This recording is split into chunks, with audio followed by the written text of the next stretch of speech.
Maybe I'll let somebody else.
Welcome to the March 26th meeting of the Capitola City Council. Roll call, please.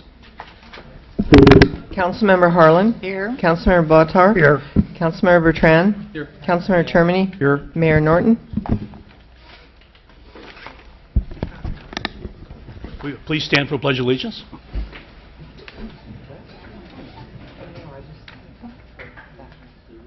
Led by Stephanie. I pledge allegiance to the flag of the United States of America and to the republic for which it stands, one nation, under God, indivisible, with liberty and justice for all.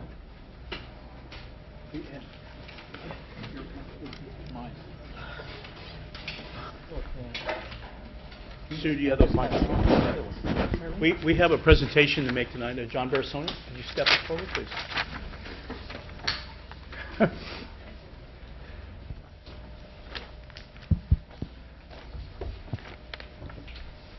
Good evening, John.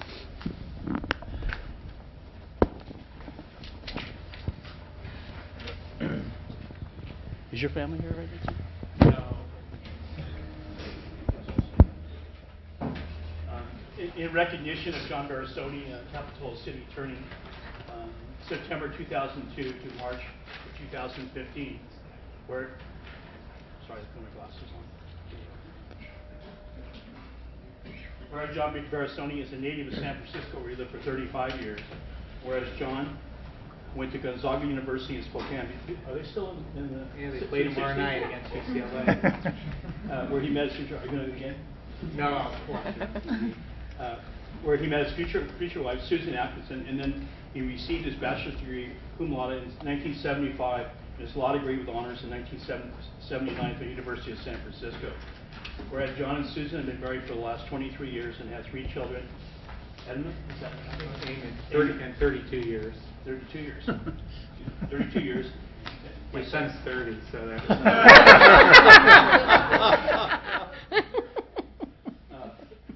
and Megan, she's 28, and Amelia is 25. Whereas John and his family moved to Santa Cruz County in 1987, where he joined the Atkinson law firm in Santa Cruz, practicing law for 9 years, and after practicing law 9 years in the Bay Area. Whereas John was appointed city attorney for Santa Cruz in 1990 and appointed Capitola city attorney in 2002. Whereas John is the managing partner of that firm, known as Atkinson, Barasoni, Gandati, and Kasadovich. Whereas John has served the United States Coast Guard Reserve. I didn't know you were military. I was in the reserves for 8 years. Did you ever serve active duty? Boot camp in Alameda, Class A school in Georgetown, and duty on Governor's Island in New York City. That probably should duty. Yeah, it was really good.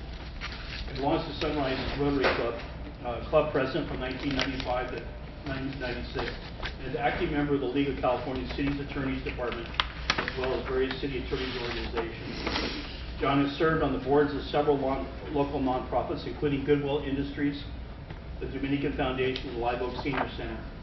Whereas John has provided enlightened legal advice to the city of Capitola for the last 14 years as a city attorney, guiding the city through numerous legal opportunities and challenges. I don't know what legal opportunities are, but I know the city has certainly presented challenges for you. Whereas John will retire both the city attorney position on March 31st. Now, therefore, I, Dennis Norton, Mayor of Capitola, on behalf of the entire City Council, hereby recognize John Barasoni for his dedication and loyalty and excellence in service to the employees and citizens of Capitola, and wish him the best of life has to offer in his retirement. Thank you very much. Congratulations. Appreciate it.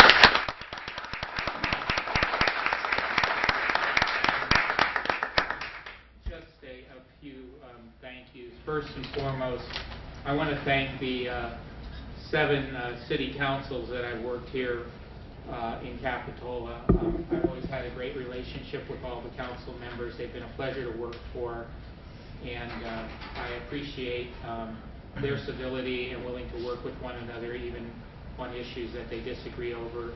Of course, I want to thank the current and past staff members of the city of Capitola, the 2 city managers that I work for, as well as my office staff, all the attorneys in my office who have worked with me to provide services to Capitola over the years. Believe it or not, I want to thank the media that has covered the city of Capitola all these years. The two media outlets that I've dealt with primarily are the Sentinel and KSVW. You can't have a democracy without an active, vigilant media, and I have always thought that our local media people were very conscientious and very fair, and I want to just acknowledge their role in this wonderful experiment of local government that we act out every day. I'd really like to thank the community of Capitola. Their passion and involvement is exemplary, and they all have the best for Capitola at heart, even when there are differences in perspective. And finally and foremost, I'd like to thank my wife and 3 kids for giving me the latitude to do this job. It is somewhat demanding. I did a calculation the other day, and between Santa Cruz and Capitola, using a conservative estimate of 18 council meetings a year over these last 25 years, I've been out at over 700 city council meetings. So that's over 700 nights that I haven't been home with my family attending meetings such as these. So in general, my only reaction is one of gratitude. And again, thank you very much for the opportunity to have been of service to you. It's been a great way to spend a legal career. Thank you.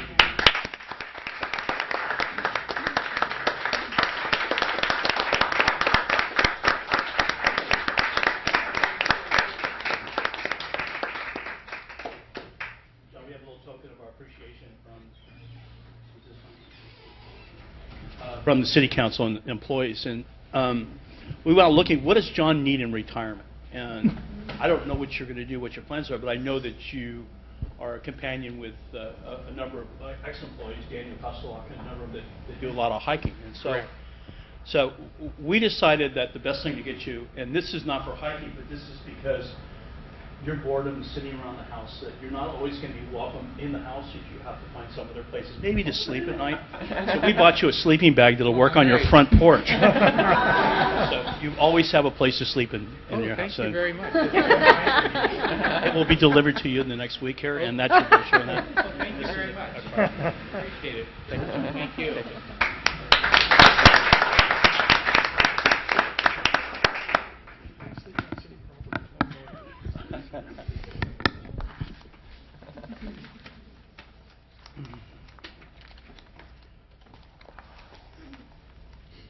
We're back to our city attorney. Can we have a report on closed session, please?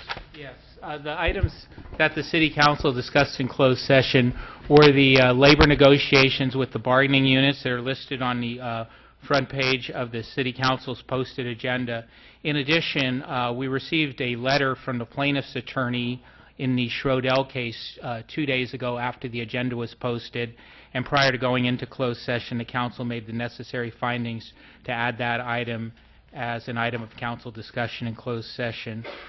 With regard to labor negotiations, the council met with its negotiators, Allison Hawk, and she reported on ongoing negotiations with the city's various bargaining units, and the council gave her instructions with regard to those ongoing negotiations, but took no reportable action in closed session.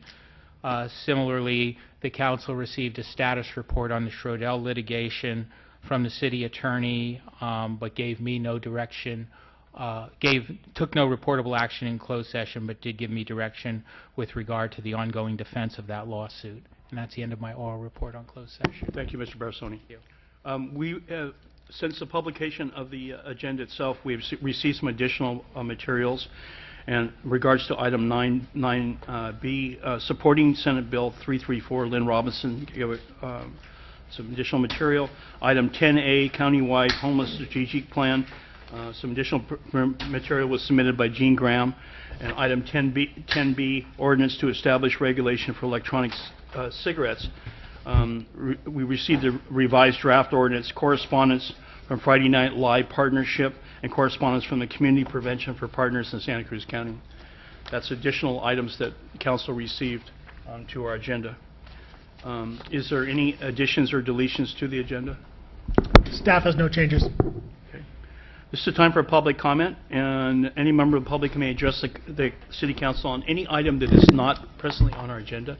Please step to the podium. Hi, my name's Stephanie Tedder, and I live on Hunibro Court. And I'd just like to express to the council my opposition to a 6,000 square foot skate park in Monterey Park. Thank you. Thank you, Stephen.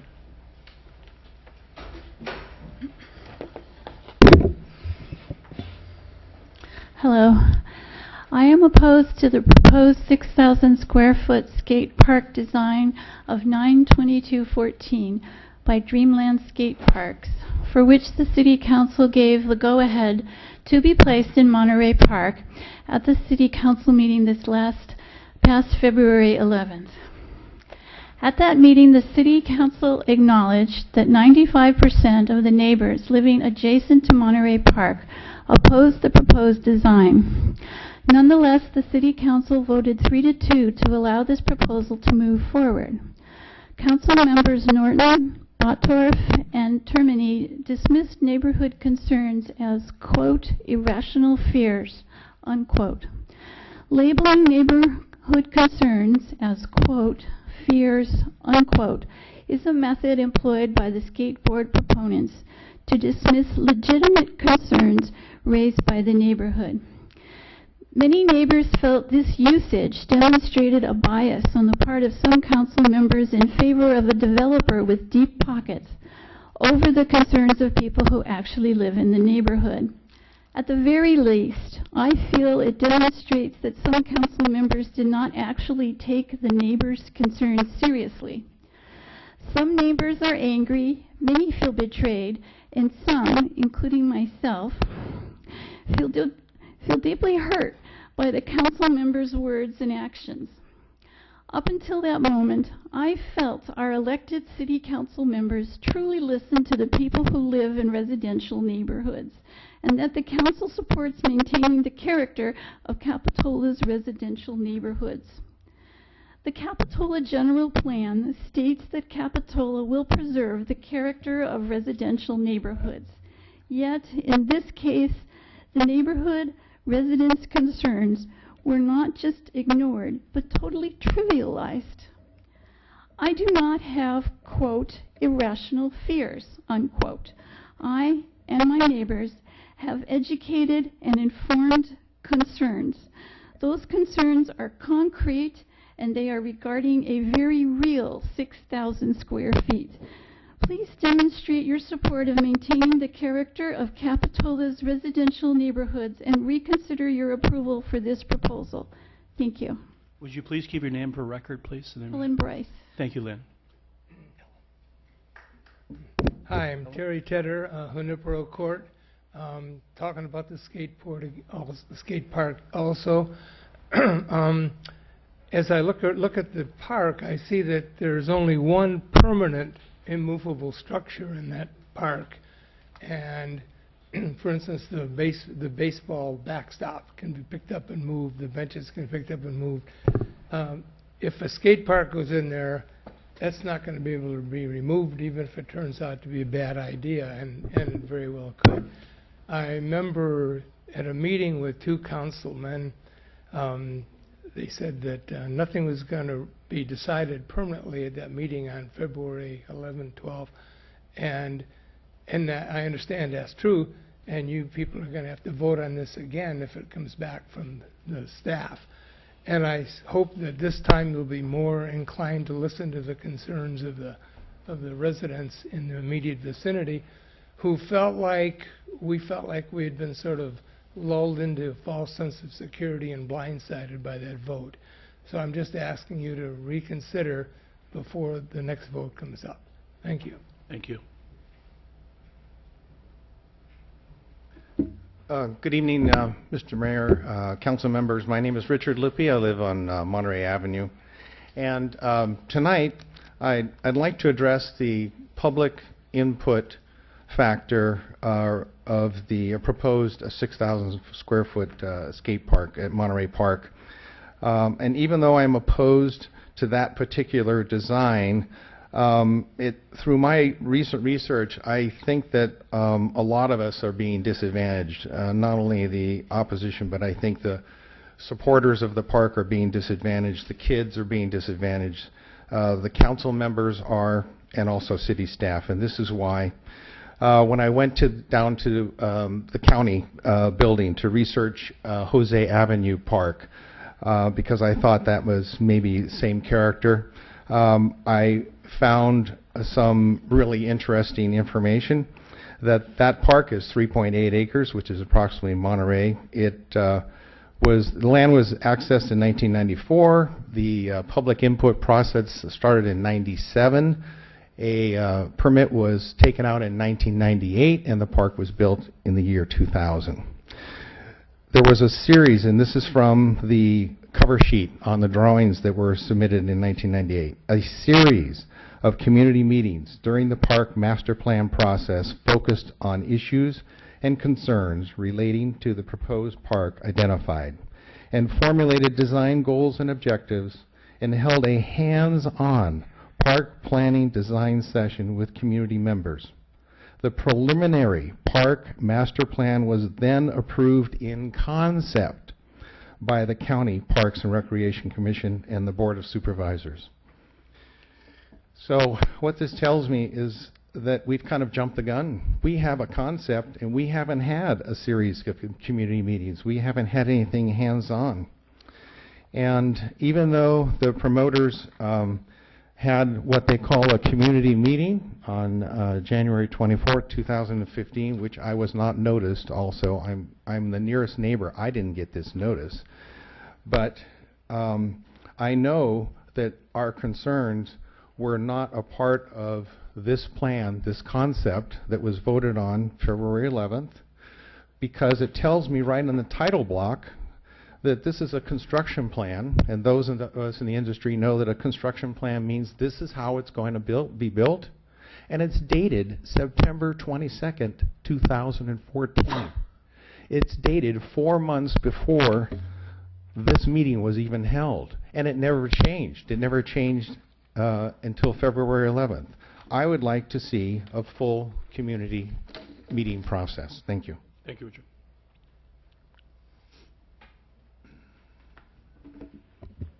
Marilyn Garrett, part of Wireless Radiation Alert Network.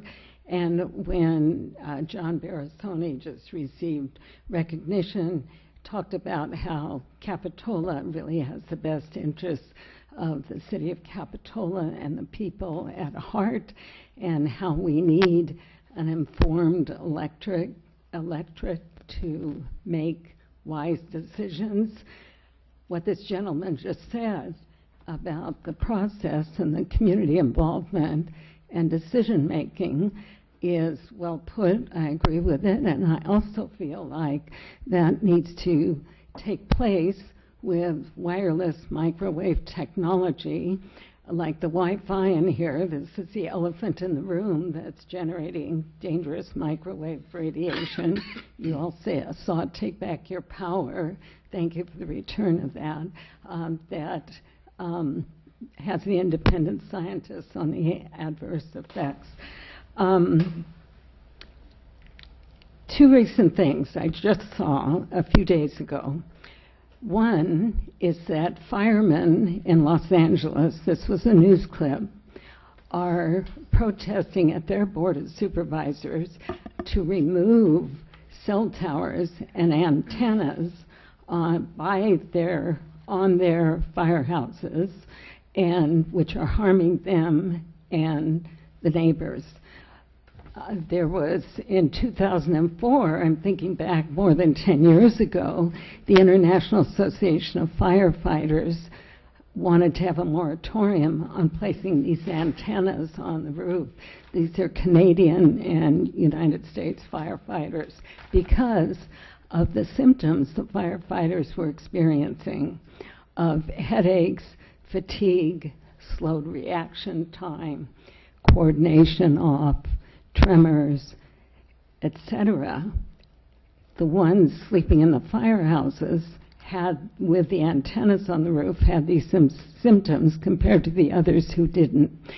And as Susan Foster, who writes about this, states, these are the strongest of the strong and the least likely to complain. So we know if this is damaging firefighters, it's harmful to everybody, especially to children. And I'll give you a copy of that. So this was just on the news in LA of protests of firefighters. The other thing I heard was that Lloyd's of London, connected to many insurance companies, one of the largest, will not insure for damages from wireless microwave radiation. They know what's a good insurance bet and what isn't. That means people approving these dangerous technologies will be the ones who are held liable when lawsuits come about. So please remove the Wi-Fi, recall the so-called smart meters. I was just talking to a resident who lives in the Bay housing. I remembered some, when they first put in the meters, Dennis Norton went with a photographer and you saw all these smart meters in this building that you approved. And I know of people who are suffering from the radiation exposure in those buildings. Everyone should be in a safe, healthy environment with the harm removed.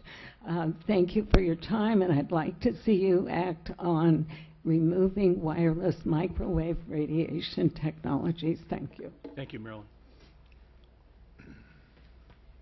Hi, Diana Bush. I work in the area, and I want to comment on a public health issue that we are all being affected by on a 24/7 basis. It is producing serious cumulative effects on all life, plants, animals, and humans.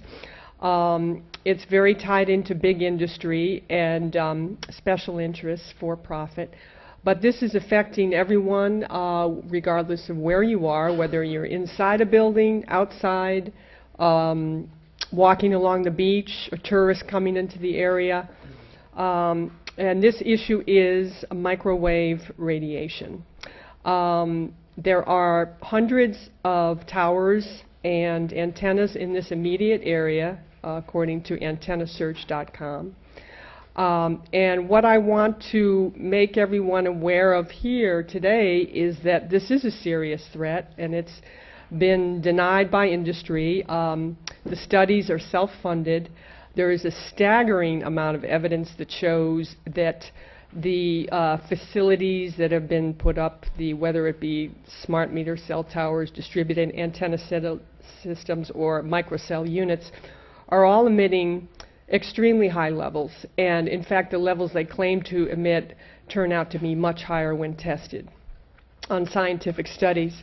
So I'm calling for a moratorium on tower construction, allowing more time for studies, public health studies that show conclusively that there's no threat to human health. That has not been done. They're on a rapid proliferation by the industry. Their plan is to set them up at quarter-mile intervals all over the place. They're trying to push through legislation that bypasses all government, local, state government scrutiny. They've already passed a bill in 1996 shelling out about $40 million, lobbying extensively, which prevents local governments from having any jurisdiction or say in towers for reasons of health benefits, health implications, or environmental effects. This should be changed. This is a complete violation of our constitutional human civil rights. No resident or child has authorized 24/7 involuntary bodily microwave radiation trespass. We do not consent to these violations of our privacy, health, constitutional, or property rights. So I urge you all to research this further. There's a staggering amount of evidence that conclusively shows how dangerous this is. Cell towers, microwave radiation should be an important function for our elected officials. Protections of citizens' health and property rights should be foremost in our responsibilities of local government. And we urge our elected officials to protect the health and welfare of the citizens of Capitola, and rather than big money interests with profit as their bottom line. Thank you. Thank you, Diane. Is there anyone else in the public who would like to address the council on the issue? Okay, City Treasurer? No comment. Staff? Mr. Mayor, council members, I do want to report that this week, the City Select Committee, which is comprised of the mayors of all the cities in the county, appointed me, your city manager, to sit on the CVC board. So I will be taking that seat and meeting with Maggie Ivey, the general manager for the CVC, later this month. Thank you for doing that, Jamie. Yes. Council? Yes, this Saturday, 10 a.m. at the new mural site under the trestle. We'll be dedicating the mural at 10 o'clock. Come by and join us. Oh, okay. Great. Come one, come all. Stephanie? I attended a couple of recent Soquel Creek Water District meetings. I would encourage people to go. They're right here, very comfortable.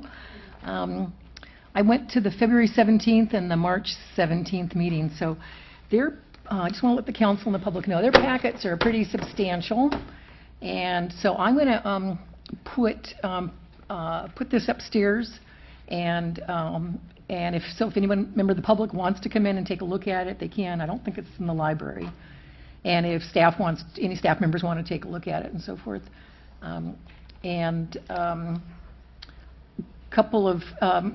lot of it's just their housekeeping items, like we have all of our housekeeping items, but there's a couple of pretty important reports and some issues that they're talking about. So I would encourage people to take a look at it, and I'll keep you updated as things move along. At the last meeting on March 17th, when I was looking at their agenda, you have to scroll through the whole thing to get to what you want to. So with our staff's advice, I asked them, please bookmark it, so at least I could go to 5A or 9C, so I don't have to, physically, scroll down the whole thing. So they were going to look at that. And also they had a discussion about whether to televise meetings. And of course, we've been in the forefront of that. We've done it since the early 80s, back when most cities weren't doing it. Most counties weren't doing it. I don't remember the story behind all that, but I'm sure it's interesting. So I strongly encourage them to televise all their meetings, and they said, well, not very many people watch it. And I said, well, get it on, have it be on there regularly, and then maybe people will start watching it regularly. I said, your topic is the topic of today. I mean, there's a lot of others, but we know it's water. So I would hope that people would tune in to see what you're working on, what you're planning, and what their future's going to be. So, and I told them about our room next door that we have for overflow crowds in case they have a large hearing, which they've had before. But just keep your eyes open, and if you're particularly interested in this, follow it a little further. Their materials are all online. Meetings are here. They welcome public comments, and it's going to be a while before they have anything, really that we're going to be talking about some concrete plans or anything in particular. But so we're kind of at the beginning of this process, but we need to follow closely, and I'll be glad to help by providing any staff reports or anything to you that you might want to take a look at. If you're in the office, we'll leave them in the front area. Thank you, Stephanie. I'd like to add to that is that the city's channel, community television channel, is it 8 or 9?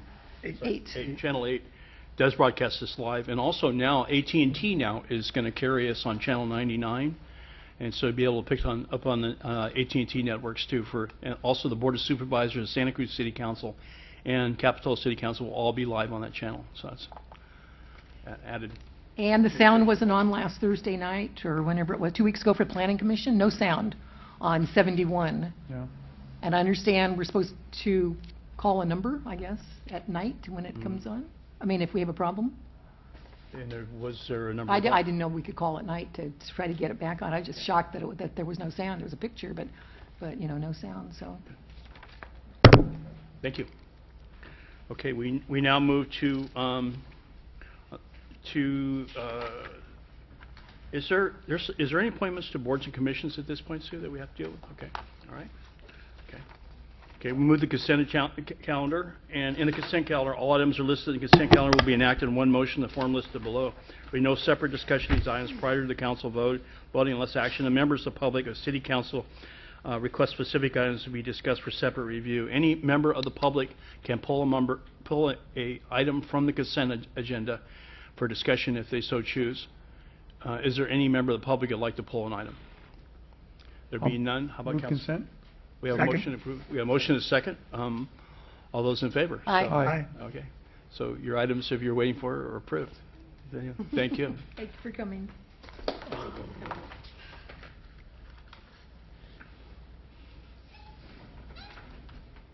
We move to our general government public hearings.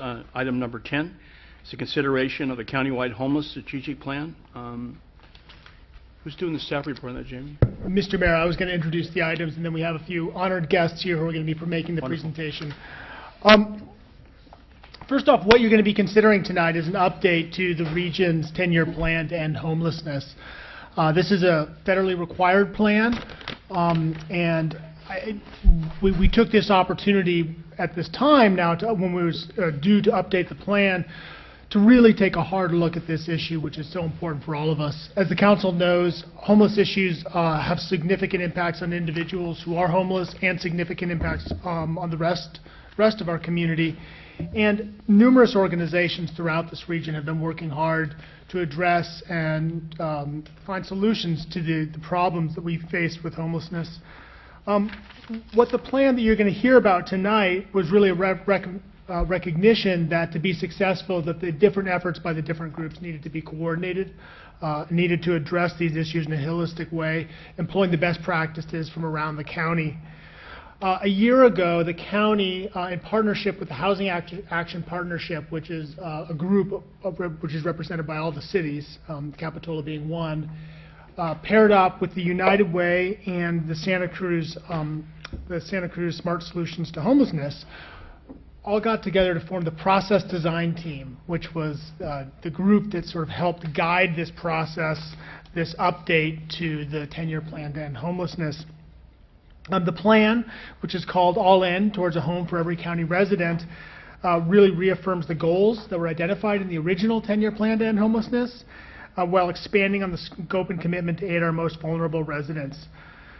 As we continue to recover from the worst economic slump since the Depression, we find even more of our neighbors at risk, just a paycheck from the streets, and increased homelessness in our community demands really urgent attention. In addition, I think all of us, when we saw the last homeless counts in the biannual census, seeing a 27% increase in the number of unsheltered adults in the last 2 years, really helped shine a light on the urgency of the situation here regionally. And so what you're going to hear tonight is a presentation from Christine Sippel. Christine worked at the county for a long time and is now a senior director at Compass and was a wonderful member on our committee that helped prepare this, as well as Robin McKean, who's a community organizer and staff coordinator for Smart Solutions at the United Way. And Robin really came in and helped us guide this ship into a landing zone as we prepared this plan. She did a great job of bringing it all home and helping keep us all on track on the committee. So with that, I'm prepared to turn it over to Christine and Robin, and I'm available for questions at the end of the presentation. Great, thank you. Good evening, Mayor Norton, council members, and staff. Thank you for considering the strategic plan today, which has been unanimously approved by the County Board of Supervisors, Santa Cruz City Council, and Watsonville City Council this week. So 300 people worked together to create this plan, which represents the next step in a shift from managing homelessness to using what works to end homelessness. All In builds upon the last 10-year plan and recommits stakeholders to be all in to prevent, reduce, and eventually end homelessness. When the planning process started over a year ago, we started by asking, if we are successful, what will our community look like? Our vision is that the diverse residents of Santa Cruz County will have access to safe, stable housing, will have incomes to support their well-being, and will have access to culturally competent services, empowering them to meet their basic needs and lead dignified lives. The next step was to ask how to make this vision real, to create one roadmap for our community. We knew that the plan must provide steps to implement what has proven to work locally and in other communities. We are not throwing new programs at the problem, but using strategies that are evidence-based and scientifically proven to end homelessness. We needed to prioritize the strategies with timelines and short and long-term steps. We also recognize that this plan is not occurring in a vacuum, but is in fact part of a national movement. Therefore, the plan must be in alignment with federal requirements to bring in necessary funding. We also recognize the importance of the plan laying out recommendations to align local funding sources from the county, cities, United Way, and other funders. We also identified gaps by asking what is currently not working. What we call a system is not really an intentional system, but a web of very important services that have grown organically over the last decades in response to the real needs of homelessness in our community. We acknowledge that this plan must lay out the roadmap to transform the current system into one that works better and quicker to solve homelessness in a cost-effective way. The mission of All In is to prevent, dramatically reduce, and eventually end homelessness and its negative impacts on communities throughout Santa Cruz County by implementing effective programs and strategies, by working collaboratively to increase key resources and change systems to better meet the needs of diverse homeless subpopulations, and by engaging all persons and organizations needed to work together for these purposes. In addition to a clear vision and mission, we established guiding principles to vet every strategy in the plan. We asked, is it systems changing? Does it change the current system to be more effective? Is it data-driven? Are there measurable results that we can use accurate data to measure progress? Is it county-wide? We have homelessness in every part of our county. Does it build community? There are few issues as controversial as homelessness, yet it is a community problem that requires community solutions that build collaboration and benefit everyone. Is it inclusive? There are many faces to homelessness, families, seniors, veterans, and as many complex causes requiring complex solutions. Our planning process broke into several work groups to identify solutions for specific subpopulations. Is it both visionary and pragmatic? Clearly, this plan is visionary and ambitious, and it is also pragmatic, offering objectives that we can achieve. We created this plan differently. 300 people came together to create All In over the last year. Government, faith-based, and nonprofit service providers, and law enforcement, housing developers, and community members. These many stakeholders by no means held one way of thinking.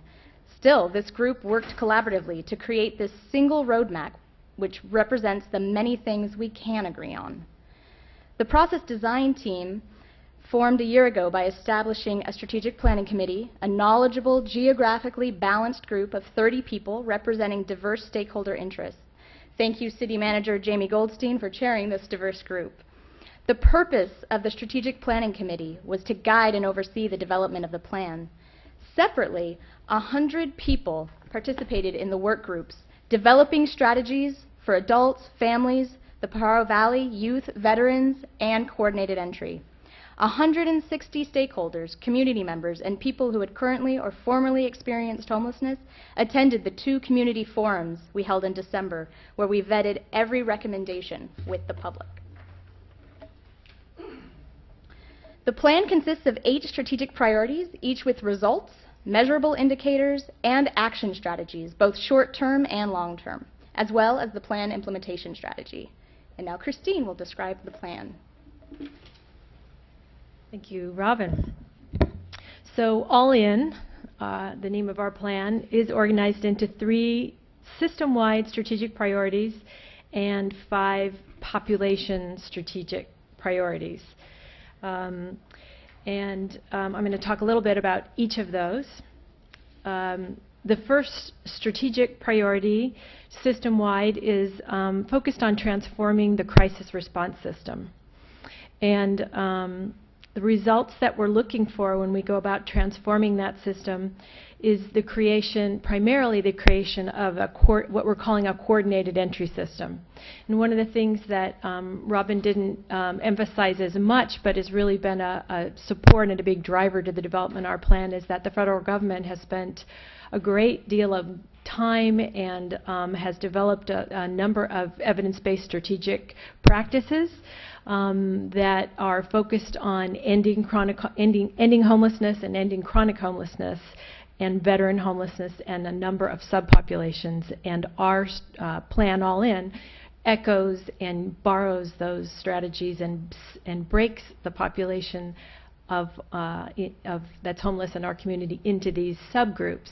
And each subgroup in turn has a specific strategy that is designed to address the needs. And that's something new. You know, for many years in our community, we knew we had a diverse population, but we've never really, until this point in time, had strategies that really are evidence-based and address specific populations. So what a coordinated entry system does is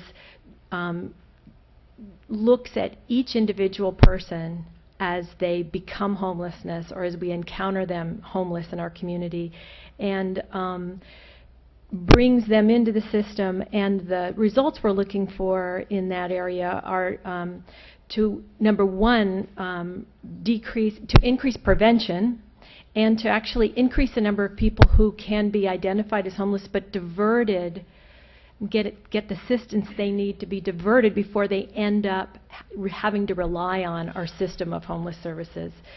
The other thing that a coordinated entry system does is returns our emergency shelter programs, which are overloaded and filled with people who are kind of stuck in our system, back to their purpose, their original purpose, which is just to be there to catch people for emergencies and then support them to move on and out of the system.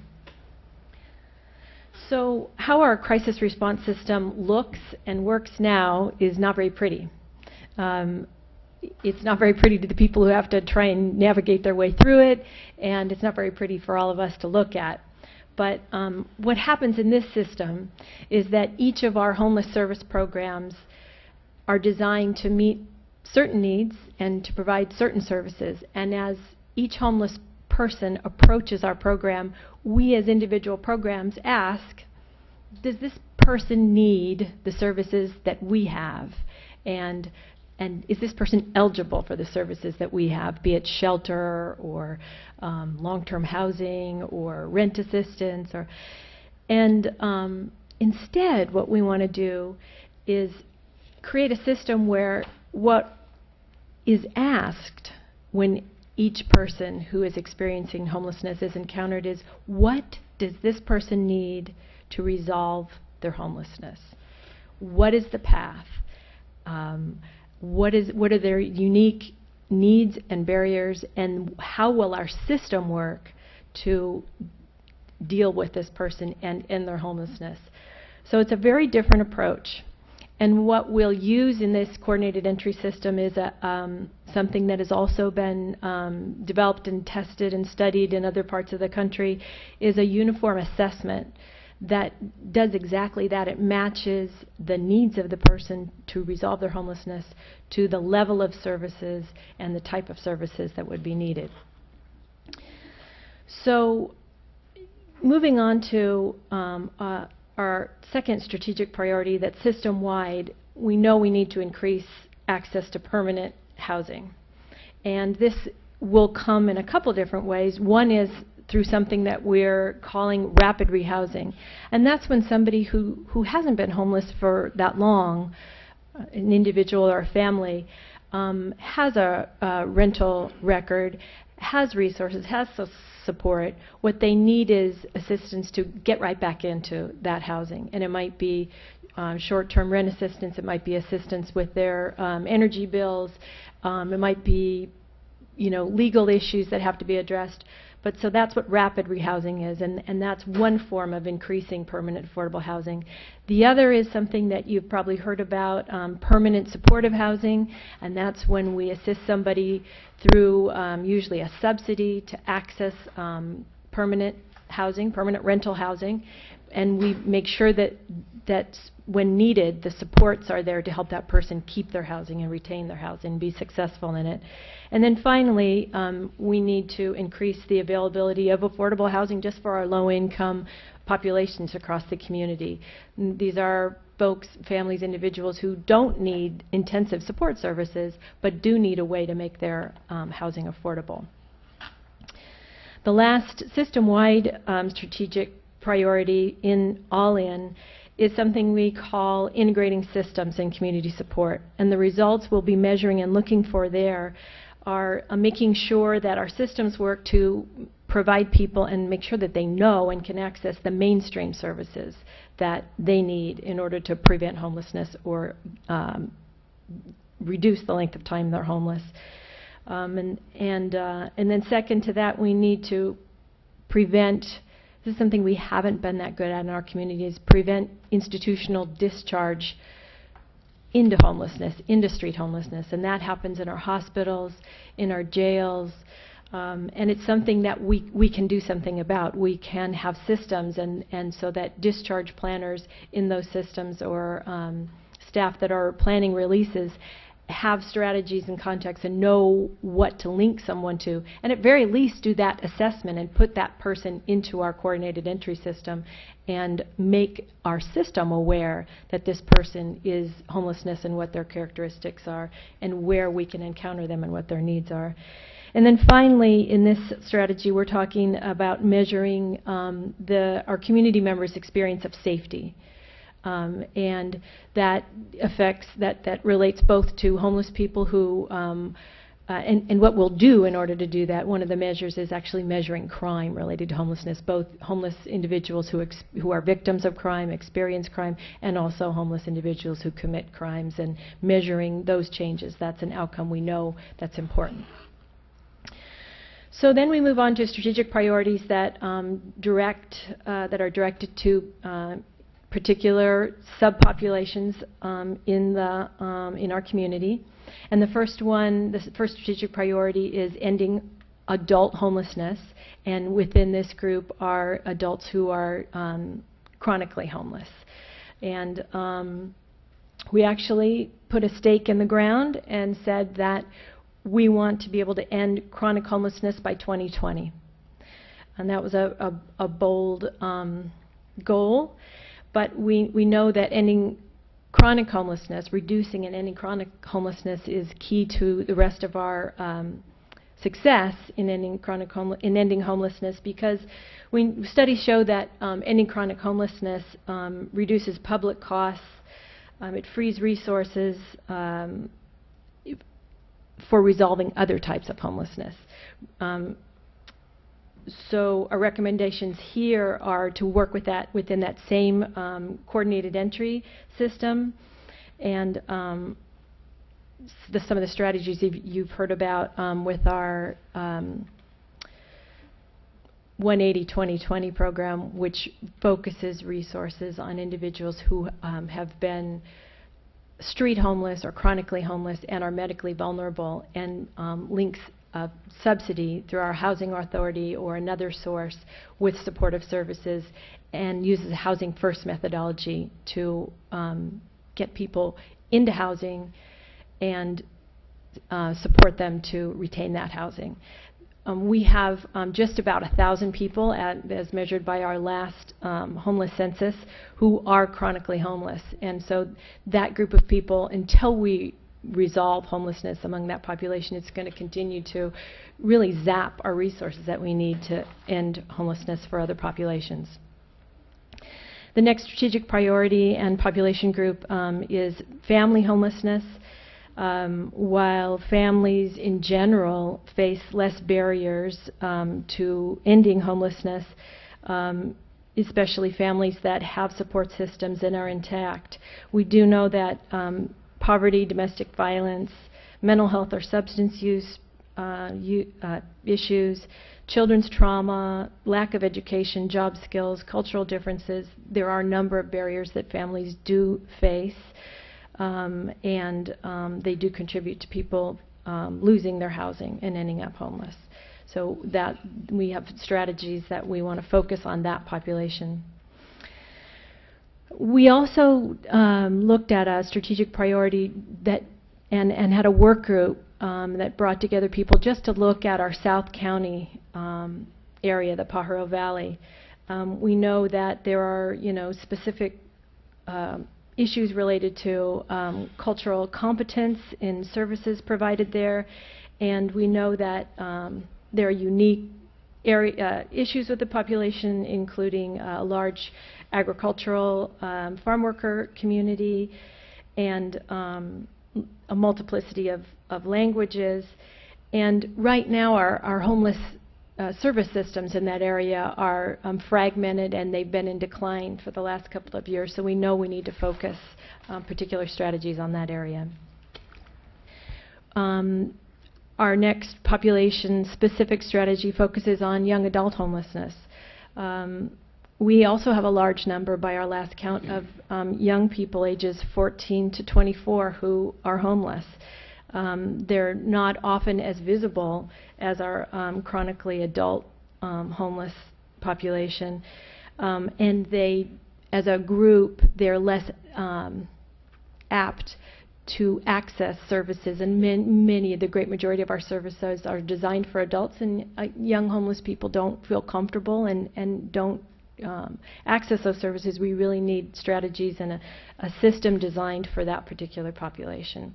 And some of that population are young people who are actually in the foster system, and as they age out of the foster system, end up homeless because they don't have the ability to earn income at a rate that would allow them to transition and live independently in rental housing.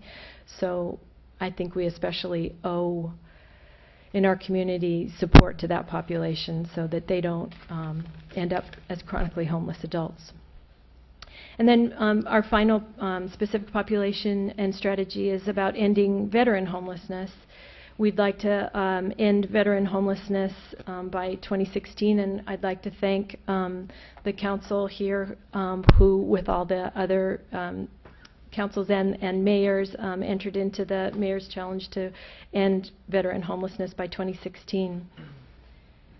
And I think you'd all agree that, nobody should be without a home, but, especially veterans who have served our country and often bear physical and mental scars, injuries. The federal government is investing in preventing and ending veteran homelessness, and I think this is a goal we can reach in our community as well. So finally, in implementing the plan, we did, as a group, quite a bit of discussion about wanting to make sure that this plan wasn't a plan that would sit on a shelf somewhere. We talked about systems that we would want to have in place to successfully implement the plan, and they start with integration. Jamie mentioned several groups that have been involved in homeless planning and service coordination, and they include the Homeless Action Partnership, Smart Solutions to End Homelessness, and the Homeless Action Partnership, or our that focuses on applying for and coordinating HUD funds to address homelessness. We want to make sure all of those efforts are integrated, and so we've put together a strategy for having those groups work together. We also know we need to do a better job and enhance the coordination between county and city efforts. We want to we know we need to increase staffing for homeless services coordination, and we need to build capacity to develop the resources that we know we'll need all in for the recommended programs. We'll have to bring a lot of resources into our community, and we'll have to get good at doing it. And we also want to make sure that our cities and counties, in their community programs funding, that they have our priorities for all in front and center in their consideration for community funding. And then finally, we want to make sure that we're using data to drive our decisions and evaluate our plan progress. And we have a partner in that through applied survey research. And we are very focused. The plan, you'll see if you've had a chance to look at it, has very specific, measurable outcomes that we'll be tracking as we implement the plan going forward. Thank you. That concludes our Thank you, Christine, presentation. Robin. Thank you. Questions or discussion? I have a couple of things I'd like to bring up to you. I can tell you from personal experience that the veteran services in this county is excellent. So any veteran that you refer to them will be taken care of. So your job there would be just getting people who are veterans that are on the street to those services, because they're plentiful and they're well taken care of. If you're a veteran and you had an honorable discharge, you'll be taken care of through their agencies. And so you have good services downtown Santa Cruz and Capitola both. Just in discussion of housing, we as a community can't even adequately address affordable housing in our own community, and people being able to, with stable incomes or a stable life, being able to live in our community itself. The difficulty becomes, and your task is, I can see, is daunting, is the fact that you're kind of at the end of the pecking order in this whole thing when you're going and looking for places like this. What kind of response do you get from the public as far as being willing to provide affordable housing for homeless people? Is this something that you have to create yourself, or is this something that you have public come to you and offer this? What are the avenues here? Well, one of the things, people don't, we don't expect people to come forward and donate their rental housing. Some of the specific strategies that we have used and would continue to use and expand are pairing a housing authority subsidy, and one of the very positive things that we've had come forward is a partnership with our Santa Cruz County Housing Authority. And as you know, the waiting list for the Section 8 program is closed for some time. It's very long. And one of the things we've had to come to realize as a community is that Section 8 program, by its design and nature, hasn't really been available for many homeless individuals. And yet I'm sure the Section 8 program was designed in a way to prevent that people become and remain chronically homeless. So our housing authorities partnered with us to for people who did make it on that list to have a waiting list preference. And so as we partner with them and we outreach people and we find that they're on their list, we're able to, month by month, move some of those individuals up, link them with a voucher, and then we can, through our community organizing, outreach to landlords, help them to understand how permanent supportive housing works, which actually provides supportive services that are linked to the rental housing. And so many landlords will take a chance with that. The Housing Authority Section 8 voucher guarantees that rent is paid. So that's one big risk out of the way. And then if they know that there's supportive services, in some cases, individuals who have been homeless can be, a little better risk than somebody who is just not known and is just a random young person. That doesn't change the issue that we don't have enough housing in our community, and we don't have enough affordable rental housing. So we know that one of our strategies is to look at how this, strategies we can take with cities, counties to we have a whole list of possible ways, looking at a pipeline committee to look at housing development, look at ways to make more auxiliary units, across jurisdictions somehow available, and actually partner with private and the public sector to look at creating new projects that create new units of very affordable housing to very low-income populations. One term I didn't hear you use tonight, but maybe you use it a different terminology, is transient homelessness. And it's a very visual thing. It's funny, it's not a visual thing to Capitola, but it's a very, very, very visual thing to Santa Cruz because the fact the services are over there. Where do you put that whole group? What is that all? Well, I think what you're picturing when you say that are people who look like they've been sleeping out rough on the streets or spending a great deal of their time. Maybe they're in and out of shelters, but they're basically outdoors most of the time. The stereotype of, somebody with a shopping cart or somebody talking to themselves, somebody with a serious mental illness. So yeah, that group of people are this population that we're describing as people who are chronically homeless. And we have, specific strategies and this is this population that we actually need to prioritize. And that is something new, across our country and in our community. I think for a long time we thought we had to somehow help people get ready for housing. And, it ended up, where people needed to kind of show they had their act together or were worthy of housing assistance. And those ideas, and it all came from scarcity, but those ideas led to a large population of people who just were eking it out and have been homeless for a long time. And that population, has its own burden that it causes on our communities and our public safety systems. So now we're shifting that, and that's what 180-2020 is about. We're talking about our community doing a 180 turn and helping people who are in those situations who've kind of given up. A lot of folks, they don't even believe that they ever will get housed again, and sometimes it takes some convincing to let them know, no, we really know that's what you need and want, and we're really going to try and make that happen. So, well, Santa Cruz County has been known for, or Santa Cruz particularly, known as a drawing card, and you have an awful lot of people that come from outside the area because moderate climate, easy to live outside or inside. Two, the availability of services are high compared to most cities, and acceptance of a community to those problems. And so I can see that has to come into your hands too. I mean, whether they live here or not live here, if they end up here, then that's part of your problem, right? Well,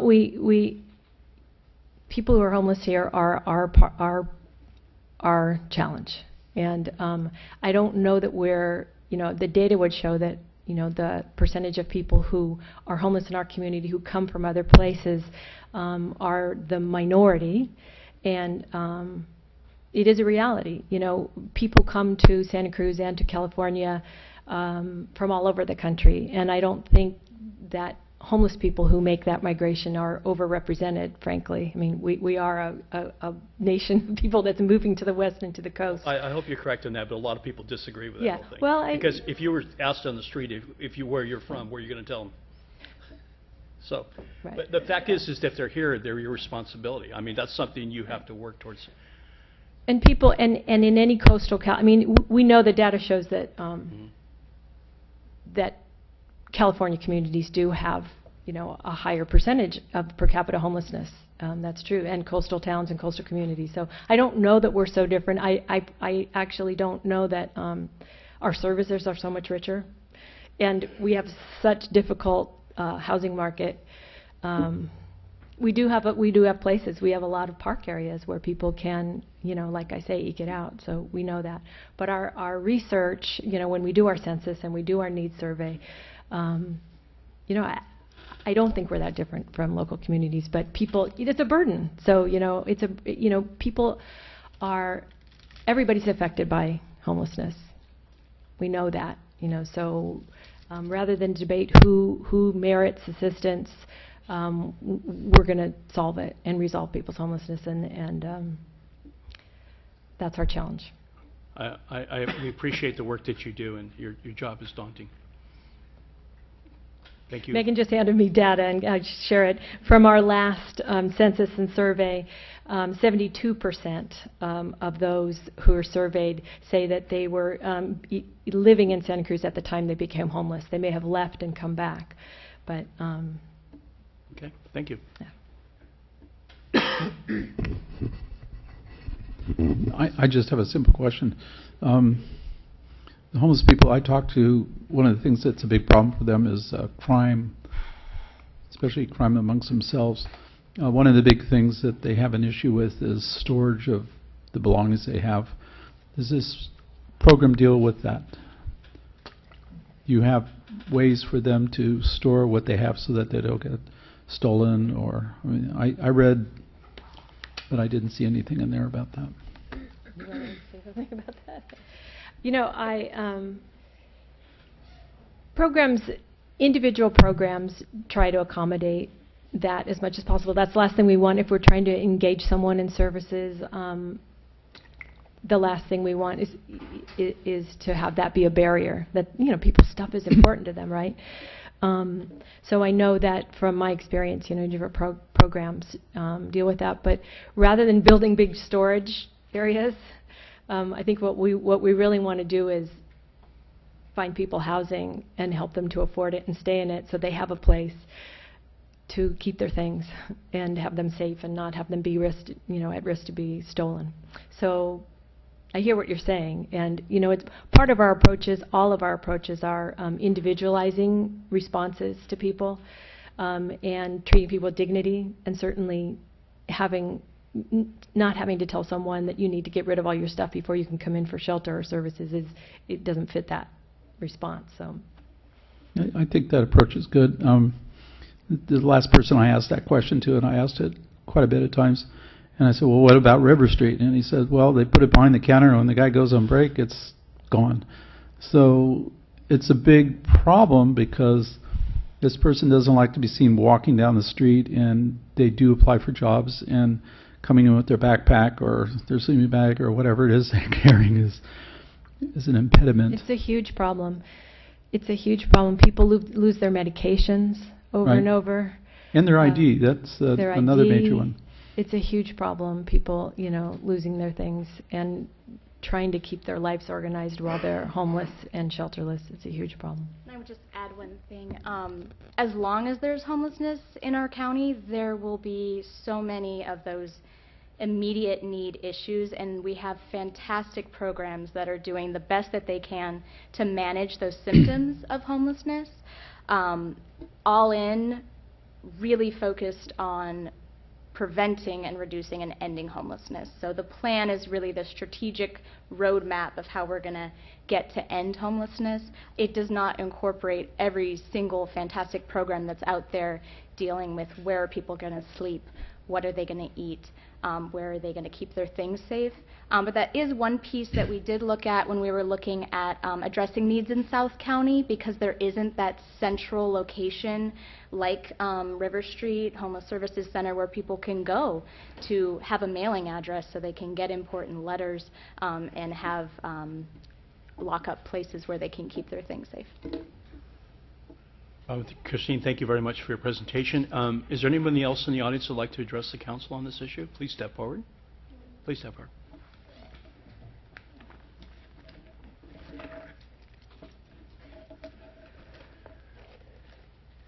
I get nervous even when it doesn't seem like I should have to.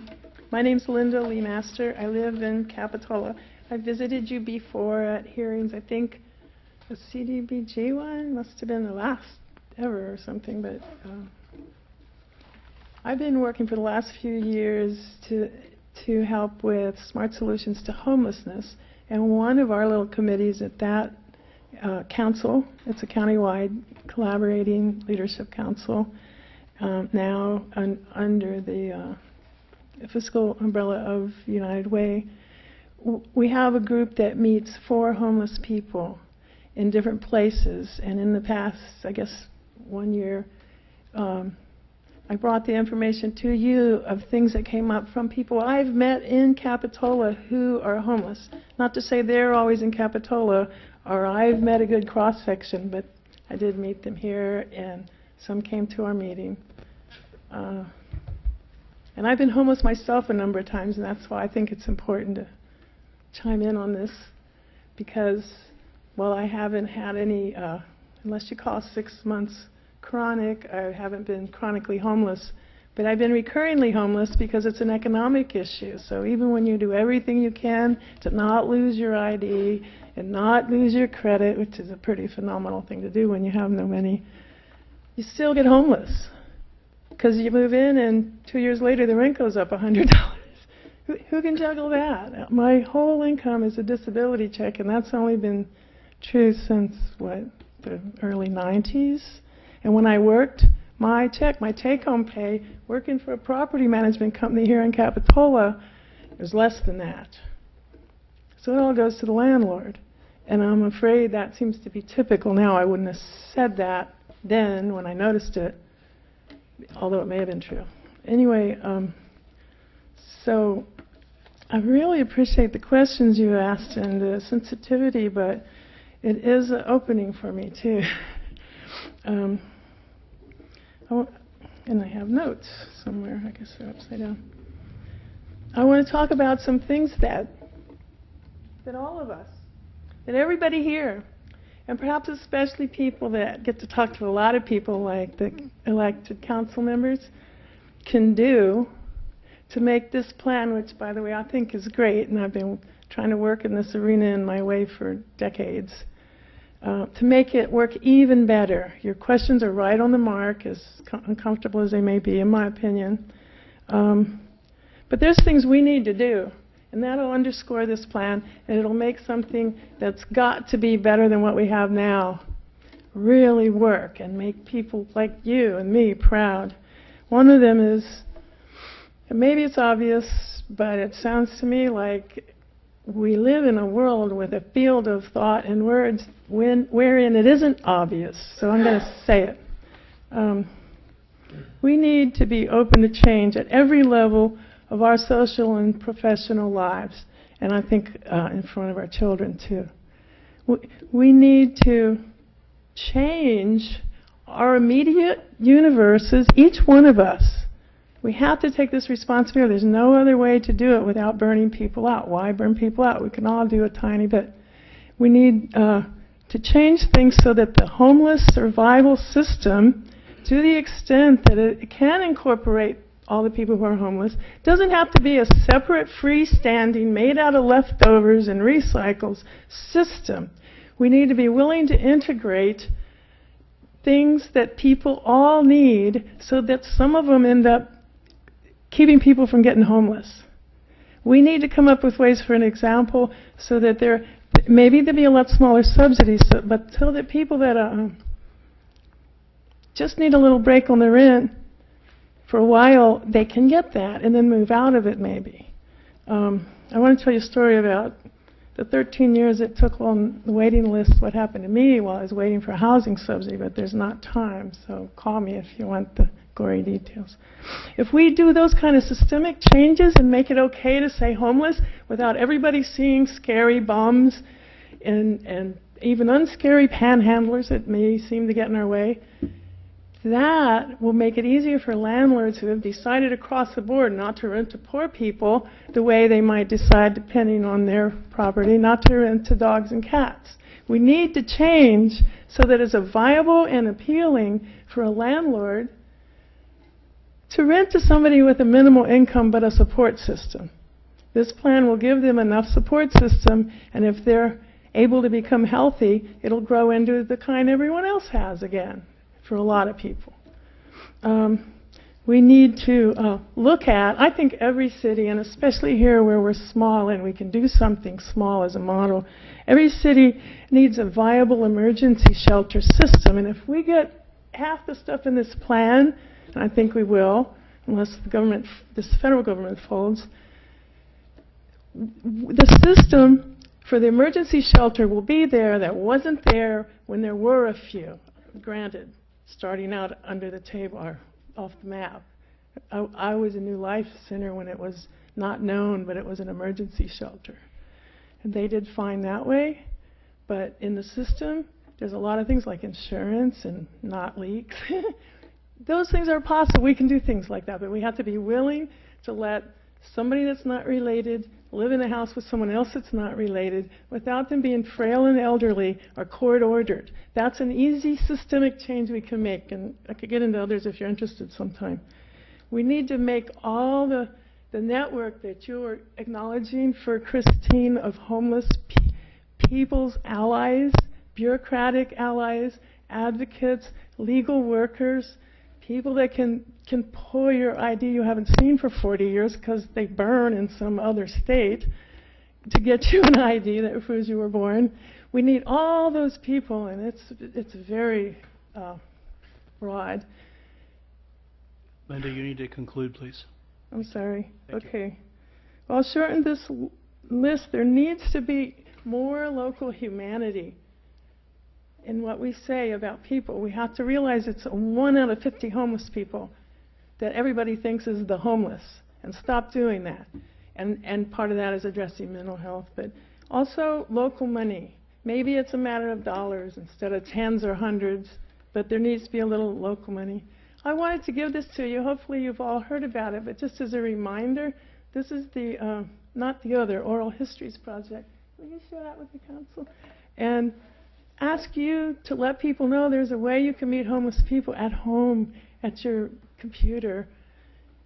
And people will fast realize that they're human beings. They're not a subspecies if you give it a chance. So I support this plan, and I support our community being as humane as we can, because I really believe it makes a difference. Thanks. Thank you, Linda.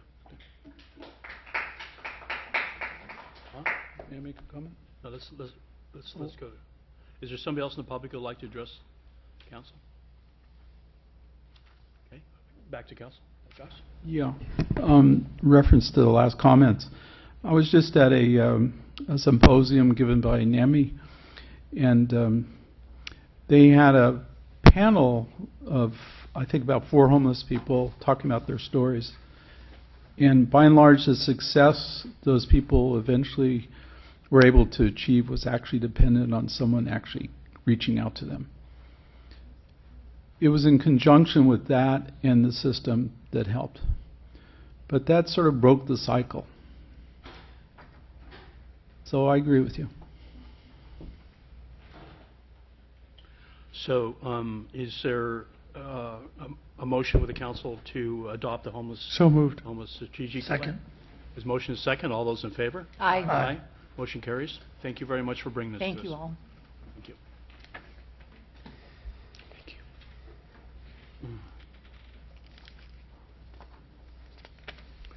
Mm-hmm.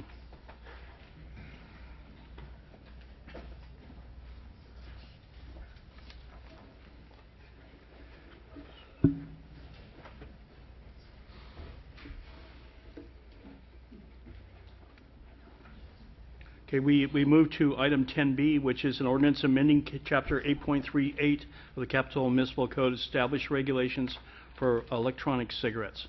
Who would ever think that we'd be discussing this as a council? We are. Thank you. Good evening, Mayor, City Council. Before I begin my presentation, I just want to take a moment to thank City Attorney John Barasoni for all his years. For those who don't know, I've probably worked with John in nearly 30 years. I just want to thank you for your guidance and your support over the years. I'm sure I probably kept you up late at night over some of the things I might have done in my early years. If I did, I apologize for that. But you've been fantastic, and thank you, John. Yeah, and if it wasn't for you, Rudy, it would have been a part-time job. There we go. Touche. Oh, now that the veil has been torn. I know. Okay. I apologize if that was inappropriate, but I wanted to make sure. Oh, come on. It was timely. We wish we had thought of it. Good evening, Council. So what you have in front of you today is a proposal to amend our ordinance 8.38 regarding smoking regulations that would include electronic cigarettes in those areas where currently smoking is not prohibited. And we have several indoor and outdoor areas where smoking is prohibited, and we want to try, or what you have in front of you this evening is to include e-cigarettes in those areas. As you know, in 1994, the council originally adopted Section 8.38 of the Municipal Code to address smoking regulations in those certain areas that are accessible to the public. And in February of 2013, there was an amendment passed that added regulations relative to signage, distance requirements, outdoor, indoor public places, and those dining areas as well. And in 2014, there was an additional amendment in regards to distance requirements to public libraries, and so they were added to the ordinance. So over the last few years, there has been a significant increase in the desire of folks to use electronic cigarettes. For numerous reasons. E-cigarettes are a battery-operated product designed to deliver nicotine, flavor, and other chemicals that are typically marketed and packaged to appeal to young people. Currently, e-cigarettes are unregulated by the U.S. Food and Drug Administration. What happens is they heat the substance up inside and they inhale a vapor and exhale the vapor out. And some of the other chemicals that are inside the vapor are inhaled by the user. However, the FDA has not approved these devices for cessation aids. Though the state of California prohibits the sale of these products to minors, anybody under the age of 18, the challenge for local law enforcement in those areas where we currently prohibit cigarette smoking is we don't know what the level of nicotine is within the vapor that is exhaled, nor do we really know what chemicals are as they are exhaled. Just to give you some information, and I added in my report in my packet, the U.S. Health and Lung Association and other public health organizations are concerned that the e-cigarettes can increase nicotine addiction among young people, and they may lead to young people to try other tobacco products. In addition, these health risks that are associated with the products, there is a concern that the use of e-cigarettes in public places where conventional smoking is currently prohibited could increase social acceptance, and as I mentioned earlier, we're just not sure what chemicals are really there that unsuspecting people, pregnant women, could actually be susceptible to those chemicals. There was a couple of experiments that I kind of looked through, and there's a lot of literature that is out there. Some of the mainstream vapor, as it's exhaled by the e-cigarette user, could be used as secondhand exposure to nicotine and other tobacco-related toxicants. One of the studies said that the study showed that e-cigarettes are a source of secondhand exposure to nicotine, but the conclusion was that using an e-cigarette in an indoor environment may involuntarily expose non-users to nicotine. But it is pretty much clear amongst all the research that I've done that most of the studies indicate that more research does need to be done to evaluate what the health consequences are of secondhand exposure to nicotine, especially the young and vulnerable populations. E-cigarettes itself has not been fully studied, and so consumers currently don't know a lot about it. Obviously, it is something that is currently under review, and there is a lot of studies that are being conducted on it. They don't know how much nicotine or other potentially harmful chemicals are being inhaled during a use. It appears as though the amount of nicotine is much lower than a regular cigarette. Whether there are any benefits associated with the use of these products. And so additionally, it's not known whether e-cigarettes may lead, again, young people to try other tobacco products, but there is that concern. One of the studies, according to the CDC, is that the number of students in grades 6 through 12 reporting having used an e-cigarette doubled from 3.3% to 6.8% from 2011 to 2012. And so that is a concern from public health agencies. And so what you have in front of you this evening, with the fine work of our city attorney, is several actions related to Chapter 8.38 to prohibit the use of e-cigarettes in those areas where smoking is currently prohibited. And that's with all the city of Capitola. And all those distance requirements and locations and signage requirements that are currently applicable to smoking would also be applicable to e-cigarettes. And so with that, I'm available for questions. And I also know that people from the county health department are here to speak as well. And we did provide links to the information to one of our vendors in town who does sell e-cigarettes. And I'm not sure if they're here tonight, but if they are, we did provide them with that information. Thank you, Chief Escalante. Questions of the Chief, please. I have a question just on clarification. I was trying to understand, goes into smoking in general, I believe, but in the village, describing the beach, the esplanade, walkway, esplanade, above lawnway. And my question is, when it comes to the issue of a standalone bar, the definition of that, are there any of those that qualify in the village?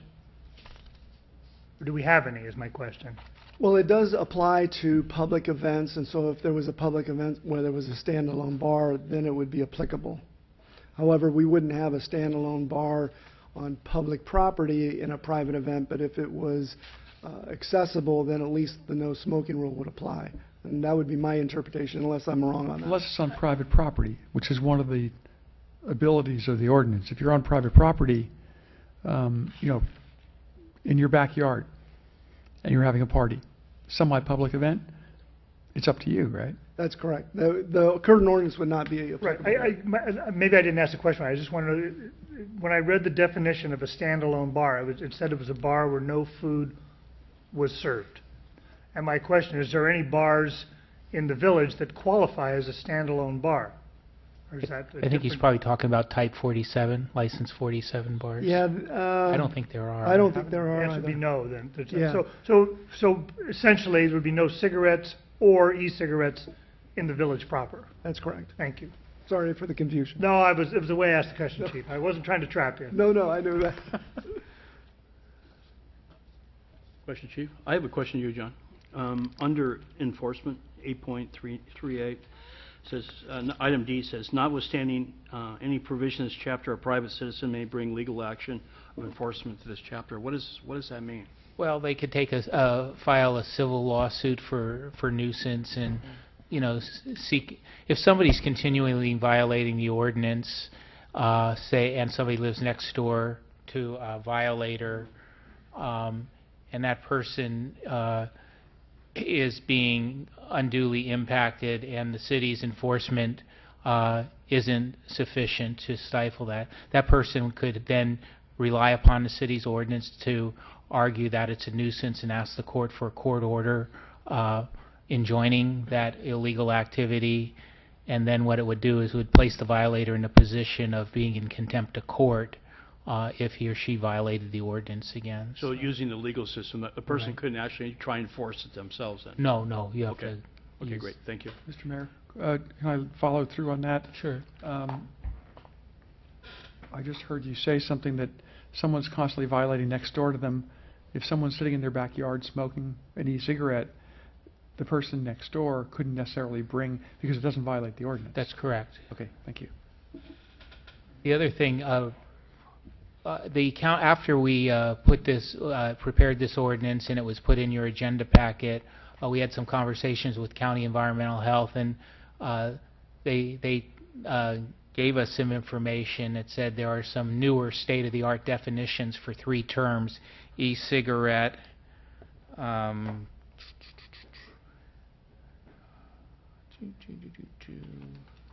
tobacco or tobacco product, and smoking, that the various organizations throughout the state are promoting. And so I went ahead and forwarded the city clerk an ordinance incorporating those definitions into this ordinance today, and I think that's been shared with the council. So the council would have the option of adopting that ordinance with those definitions in it tonight, as opposed to the one that's in the agenda packet then. And I think it's a good idea. Watsonville has done that, Okay. and other jurisdictions are using these newer definitions. They're more inclusive and they're more clear. And it's not in our packet tonight, is that what you're saying? It's not in your packet, but it was emailed to you by the city clerk this afternoon as a late agenda. And we all have a copy on our desk? Yeah, you have a here? hard copy. Yeah. Okay. Yes. Okay.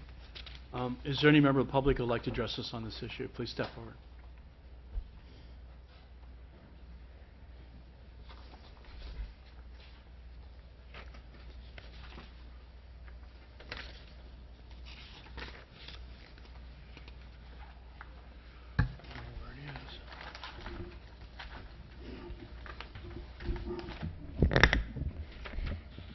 Good evening, Mayor and City Council members. My name is Lorena Ramos. I'm a health educator with the Santa Cruz County Tobacco Education Program and staff to the Tobacco Education Coalition. I have a packet of information for every one of you.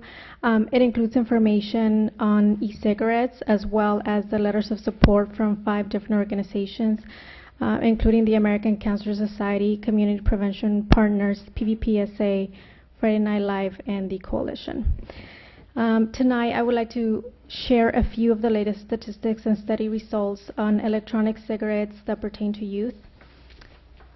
First, according to the to a study from the Center for Tobacco Research and Education at UCSF, the use of electronic cigarettes is associated with higher odds of cigarette smoking by adolescents.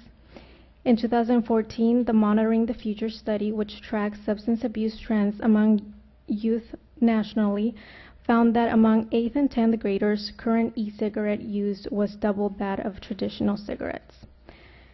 According to the 2012 National Youth Tobacco Survey, 1 in 3 students perceive e-cigarettes as being less harmful than conventional cigarettes, and these students were more likely to have used e-cigarettes. Now, some of the reasons for these numbers include the following.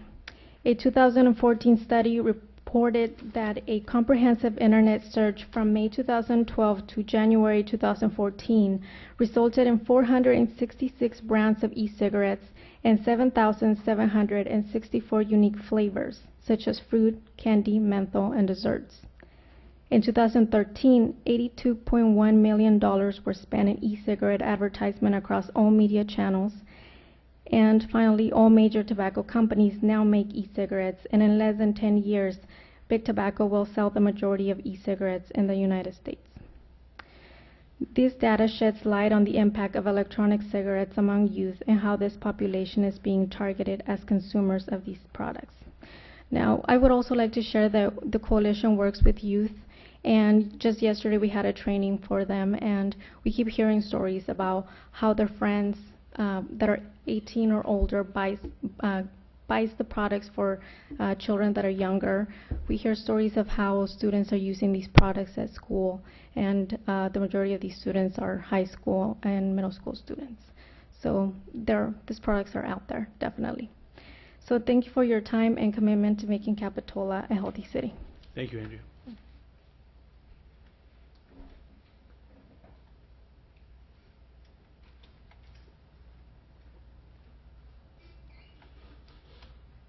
Good evening, Mayor Norton, City Council members, and staff. My name is Brenda Armstrong. I'm the Prevention Program Manager for Santa Cruz County Alcohol and Drug Programs, but I'm here tonight as a staff liaison for Community Prevention Partners, which is a coalition of over 150 members countywide who focus on the health and safety and well-being of all of our communities in the county. Community Prevention Partners has 3 specific initiatives that they're working on right now to limit youth access to alcohol, marijuana, prescription drugs, and to limit the accessibility of these products. We are partners with the Santa Cruz County Tobacco Coalition, and we're really grateful that you're addressing electronic tobacco products, as there currently are no regulations, as the Chief mentioned. E-cigarettes are being marketed in a way that make them very attractive to young people. And one of the reasons they're attractive is that they're also used to smoke concentrated cannabis products, which are detrimental to the brain development of young people 25 and under based on scientific research.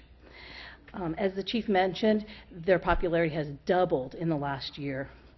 Community Prevention Partners believes in health in all policies and commends you for looking at restricting the use of e-cigarettes where smoking is already prohibited. We thank you for addressing this important emerging public health issue. Thank you. Thank you.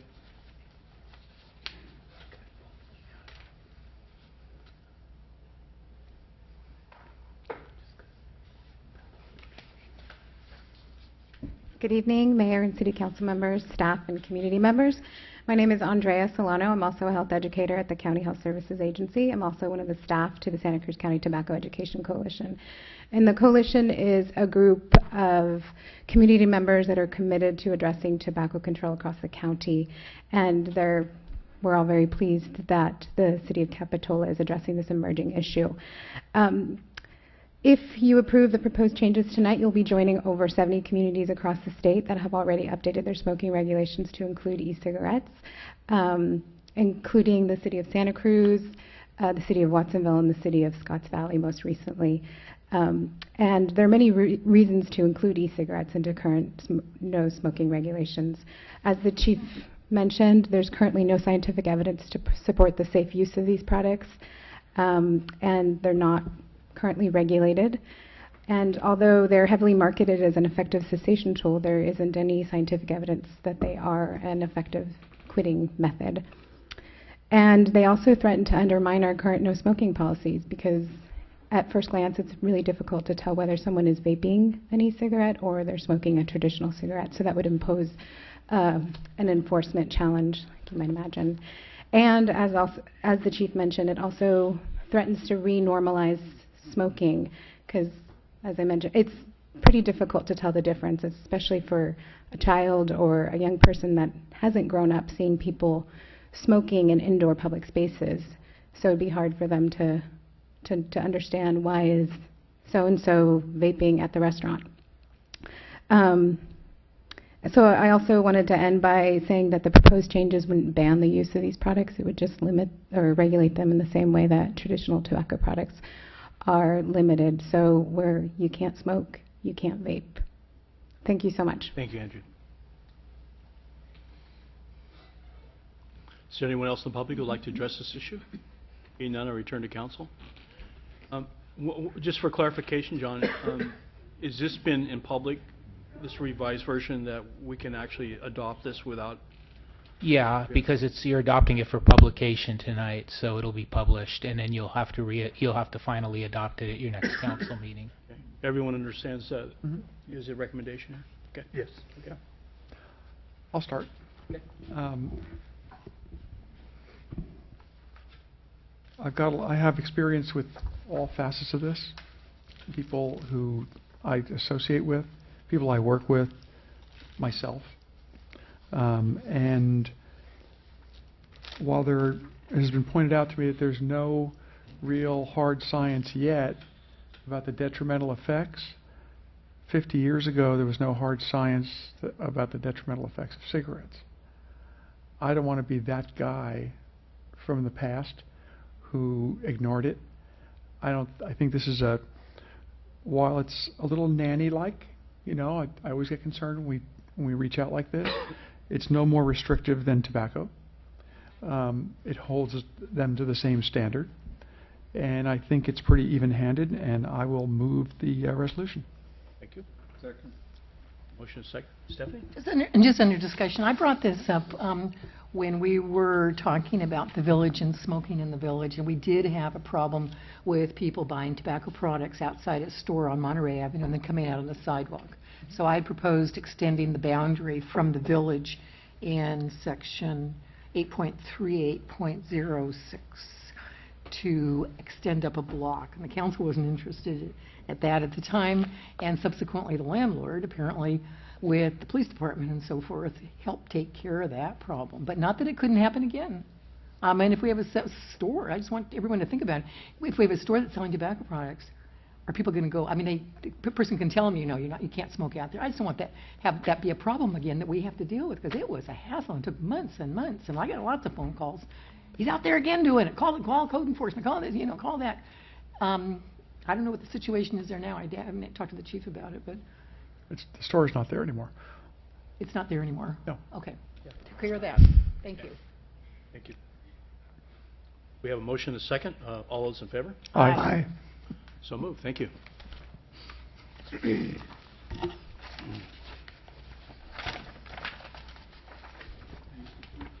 Oh, yeah. And so we adopted the revised version, Mike? That was your motion? Oh, yeah, correct. Okay, so clear? That's what I understood. Okay. Correct. Okay, thank you. Okay, we move to item 10C, approval of City of Capitola is becoming a partner agency in the Regional Water Management Group for the purposes of developing an integrated regional water management plan. Jamie? Actually, I'm going to Steve. take it, Mayor. Steve's here, sir. Okay, thank you. Good evening, Mayor and Council. The item before you is, as it's stated in the subject, recommendation of staff to have the city join 9 other local agencies in developing regional plans to address all water issues, water quality issues, water resource issues, water availability issues, and including flooding and flood control issues. The initial integrated regional water plan was developed in 2005 by 6 agencies. It was again adopted, updated, and 3 more agencies have joined. The current plan was adopted in 2014. With the adoption of Proposition 1 last November, about $43 million will be available statewide for water projects and for the city to try and get some of that money. Our projects have to be part of the integrated regional plan. To facilitate that, I recommend we become a partner agency in that. I've been attending their steering group meetings for the last 2 months, and I think we have quite a few projects that could benefit from joining this group. So my recommendation is we join the Santa Cruz Regional Management Group. We direct the city manager to sign the memorandum of agreement with the other 9 agencies that oversee it, and then we adopt a resolution approving the 2014 Integrated Regional Master Plan, so then we can add our projects to that at a later date. I'm happy to answer any questions. Steve, is there a list in here of who the members are on this? And is Capitola going to get a representative on this committee? Yes, I will become a representative on the steering committee, and then the board of directors, I believe we will on that. Does this agency supersede water departments? The water department, it's mainly made up of the water departments. But I mean, the authority of this, does this supersede water districts? Well, it's more of a funding. It's not a superseding as far as authority over the water districts. It develops state plans that the state then recognizes to provide funding for those plans. And so are we talking about wastewater as well as fresh groundwater? Yes. Are we talking about stormwater? Yes. So all of those? All water resources. All water resources. Okay. Thank you. Questions? Staff? Okay. Anyone in the audience would like to address us on this issue, please step forward. Okay, we see none. Back to council. Motion for staff recommendation. Second. Stephanie has a Oh, I'm sorry, staff input. I did read most of it, and I know quite a few people that are on the committee, and I actually stumbled into one of their meetings once. So it was after a meeting that I had, and it's a great group. It's a great report. It's a group coming together to look at what we have and what we can do, and specifically on chapter, I just wanted to point these out because you might want to just look these up in the copy upstairs. Chapter 5 talks about the watershed management strategy, and so we can use that to implement our Soquel Creek Management Plan that if you don't have a copy of, we'll get you a copy of it, and maybe add a little money in our budget, a little more money in our budget for that, removing more non-native vegetation, things like that. We could take a look at that during the budget study process and see if maybe there's a little more money to implement a little more of our Soquel Creek Management Plan to then meet the goals of this watershed management strategy in that chapter. Also on pages C3 to 54, they talk about Zone 5. And this is a wonderful opportunity to write the letter to the county and to say we would like the map of Zone 5, we'd like to look at a work plan, we'd like to look at a budget. And we need to do that. We need to do that this year. We are working on that. We've been talking about it for a long time, and we need to do it because there are some property owners, there's one that I know of, not far from me, that they're going to fill in the drainage ditch unless they know it's there. They're not maintaining it. People don't know that they have one on their property necessarily that I know of. And they could plant in it, put a fence in it, tear it out, whatever. So, I mean, we really need to do that. Then it does talk about, how you are working with volunteers and so forth.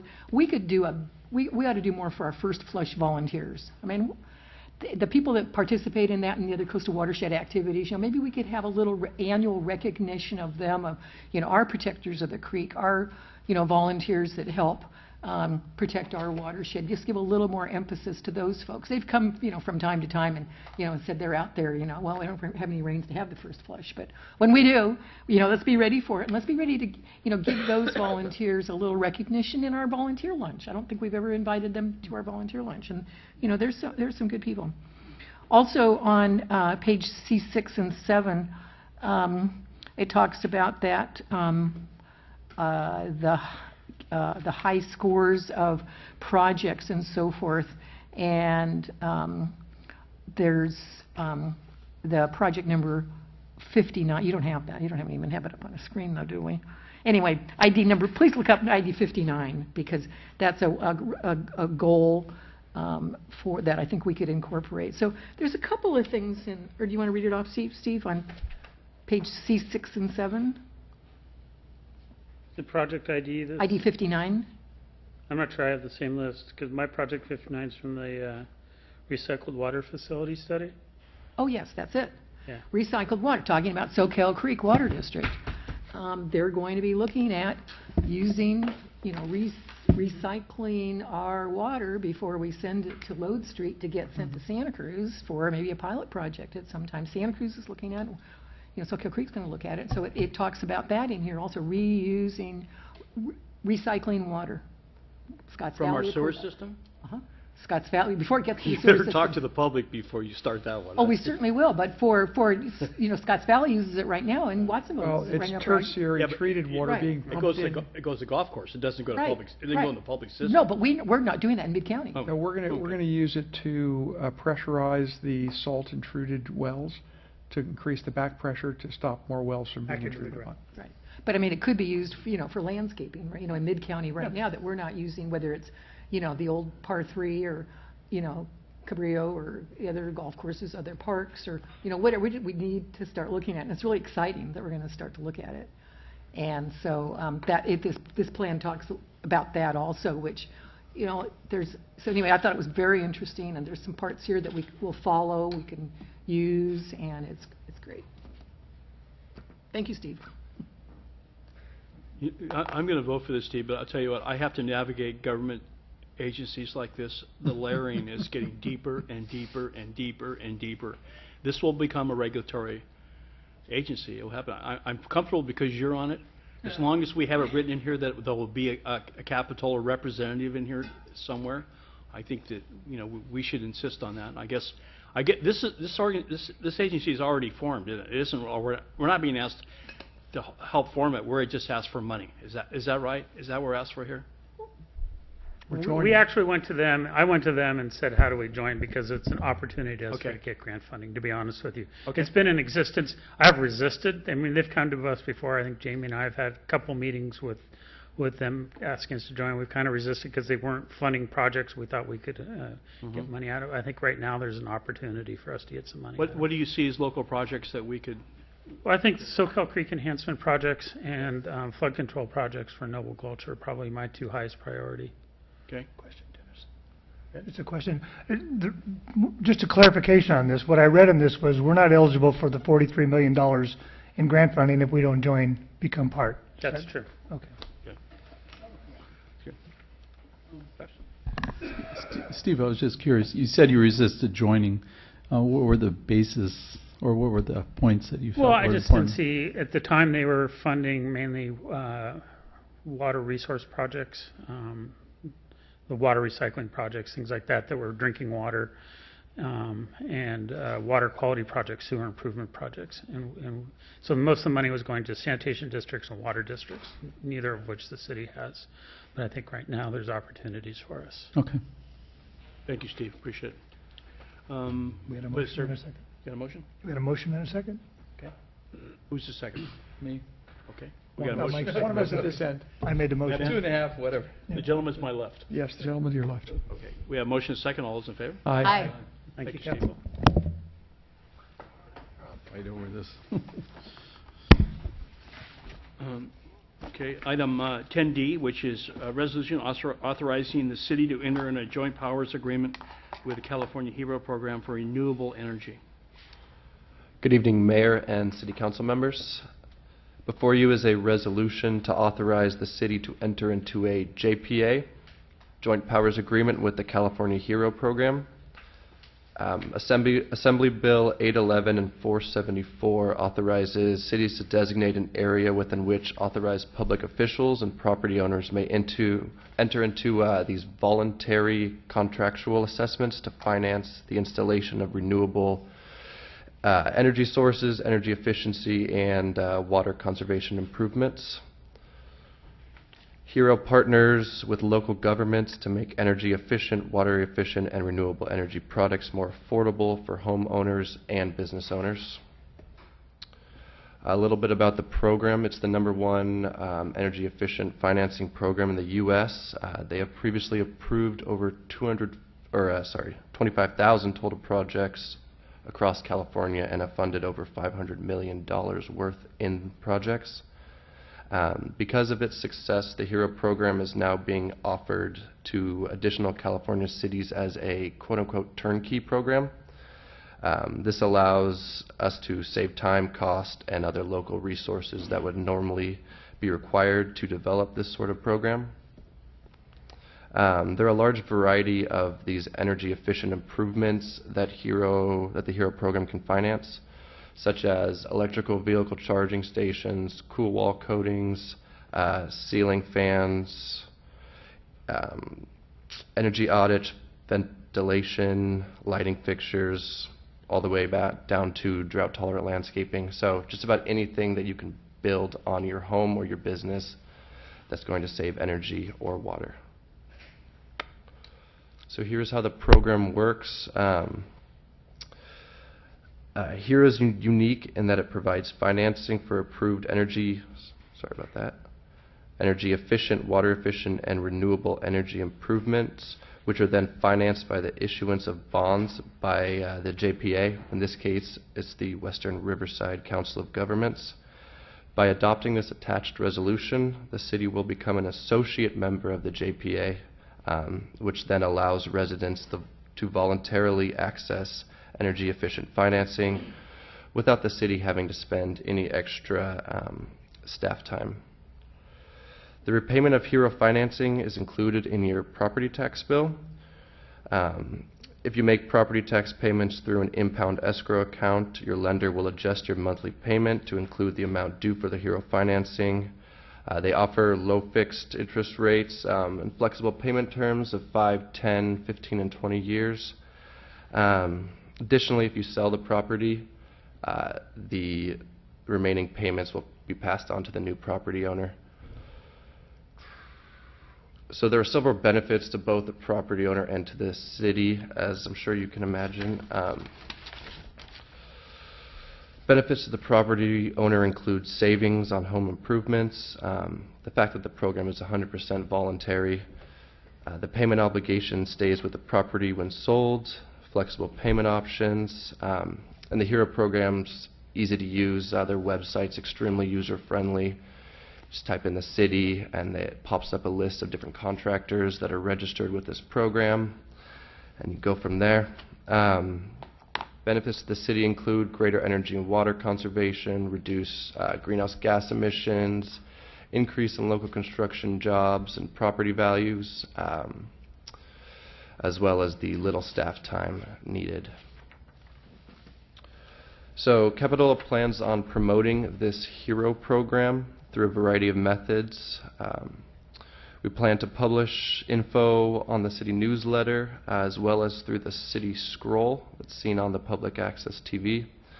In the future, we plan on creating a sustainability page on the city website that'll contain all sorts of information relevant to the climate action plan, some of those implementation measures, and different sustainability practices. And then lastly, the city plans to educate the public through community forums. These forums will partially be addressed through the future efforts of the climate action plan.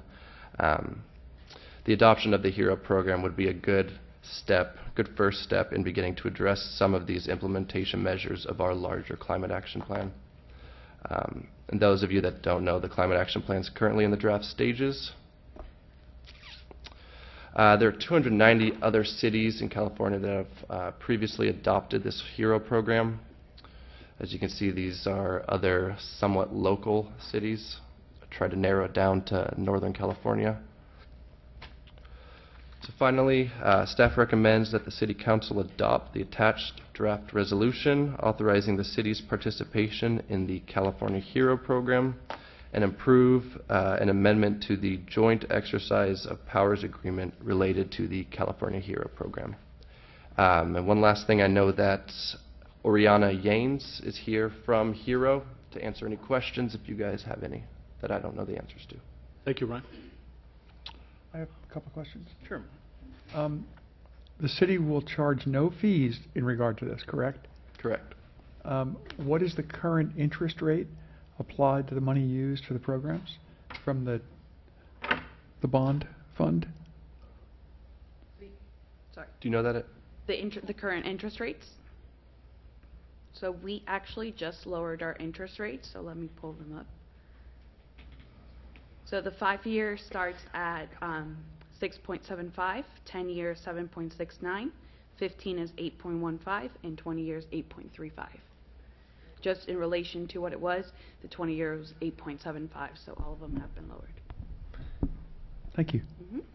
That is tax deductible as well, I might Yes, add. tax deductible, I understand that. Mhm. And there's no financial institution involved in this, private financial institution. It is purely the JPA and the bond fund, correct? No, my company, Hero, is administered by Renovate America, and we work with WRCOG, which is a Western Riverside Council of Governments.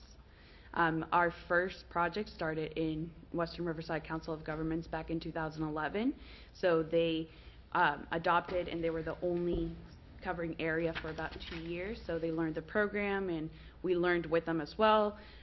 We developed our consumer protection policies off of that. So they were the best JPA that knows how to run the program and do all the bond issuance as So well. the short answer is yes, you are a private financial institution. Correct, yes. That works with The JPA. Okay, because the last time when I met with Ecology Action some 5 or 6 years ago, and we were aching to get this going, there was always some tension in who we were going to use, and local financial institutions were reluctant and were charging a little more than we were comfortable with. Frankly, your rates are a little more than I'm comfortable with, but there's a lot of benefits to this. So I'm feeling good. Thank you very much, and I'm glad we're not skimming anything off the top. Yeah, it's a private-public partnership, and that's Thank you. exactly what it is. I have no further questions. Thank you, Mr. Mayor. Discussion? Okay, is there anybody else in the public who would like to address this issue? I'll just add a few things that Okay. I know we started off a lot about renewable energy, but as it has been, very present today in today's council meeting, water is the issue. So water is definitely one of the big growing factors of the HERO program. So water conservation is included over there. We have overall over 900,000 products that are eligible, and we have seen a growth in that water conservation department, including artificial turf, the drought-tolerant landscapes, and anything from drip irrigation and low-flush toilets and things of that sort. And as well, and I know that they mentioned cities that have already adopted this program. In the county of Santa Cruz, the county has adopted, so that's unincorporated area, and Scotts Valley as well. So we are coming here, and really the program works best when most of the communities are on board, so the contractors can offer it throughout. Are you involved in the contracting also? So I actually worked at WRCOG when we first started in 2011, and I got to do a lot of hands-on with the contractors. Right now my role is mostly with the municipalities, but I know every end of it. We do have the HERO registered contractors. They all have to be registered, which means that we make sure that they're licensed bonded. So it is a procedure that they have to go through, as well as training, because PACE, Property Assessed Clean Energy, it's not the easiest to explain to homeowners, so we have to make sure that they're explaining it correctly and explaining things like you'll be paying it back through your property taxes and such. So in the contracting of the projects, you're involved in that? Well, we have a list of HERO registered contractors, and we have our channel sales. Can we suggest that you use local contractors here? Absolutely. So that's one of our main goals for municipalities. The main benefits are that local job creation. Overall, I know we had some other stats. So as of today, we've completed over 28,000 projects and created about 4,500 local jobs. And when we speak of local here, we're speaking of Santa Cruz County. Most likely, I mean, we do have local contractors. So what we go by is the CSLB address. So whatever their address is on the CSLB, then that's what their local is declared as. So, if anyone is in the city, that they're considered local, but really with smaller communities, it's just all throughout the area. Have you discussed this with Soquel Creek Water District? We have not. Is that one of the agencies you're going to deal with? But, I mean, If you're talking about water saving issues, they're the ones that kind of lead them. Exactly. So, once the resolution has been adopted, that's where my job really starts, and we do everything from being on the newsletter to partnering up with the local agencies and things of that sort.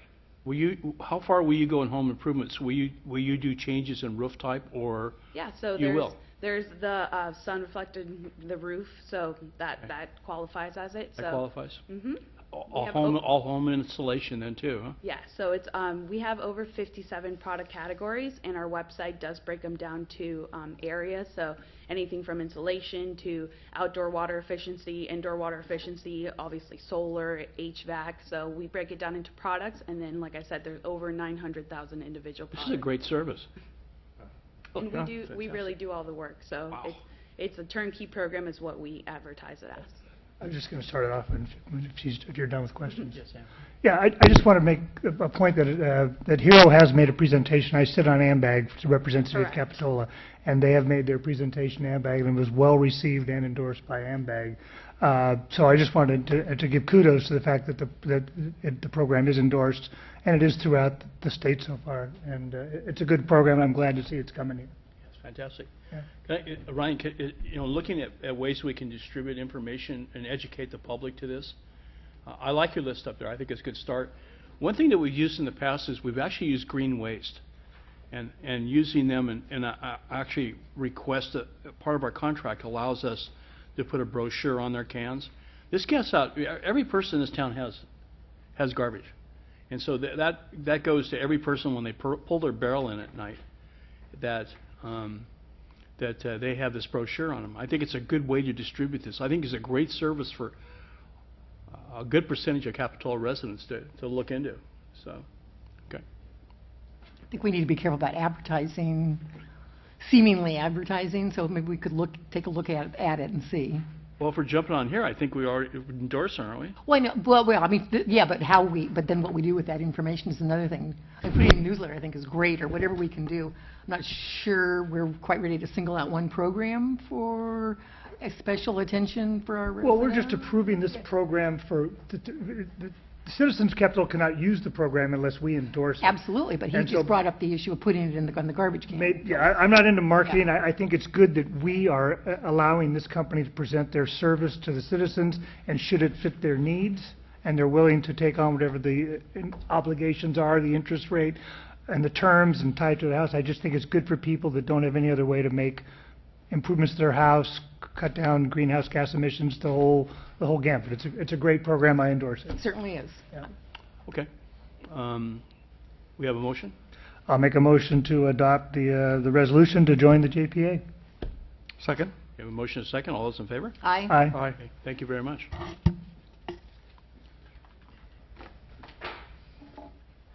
Okay, last item on our agenda this evening is item 10E, which is a codified surf school ordinance amendment allowing for 5 surf schools in the 2015 calendar year.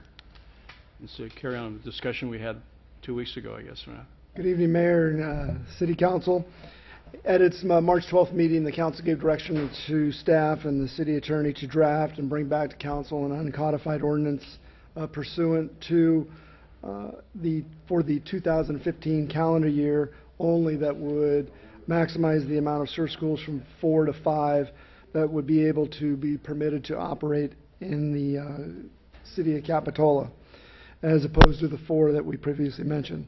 And so what you have, or that is currently in the ordinance. So what you have in front of you today is an uncodified ordinance amendment to allow the 5 schools as opposed to the 4. This is consistent with our discussion at the last meeting. Yes. Thank you. And as a reminder, the policy that staff brought forward, you did adopt that policy, and so that is, those changes are well, the uncodified ordinance would be applicable there. Thank you, Chief. Members of the public? Being none, Council. I just want to commend our city attorney for offering us this opportunity to make this happy for all the surf schools in Capitola, so I'll recommend to adopt the motion. Second. We have a motion and a second. All those in favor? Aye. Aye.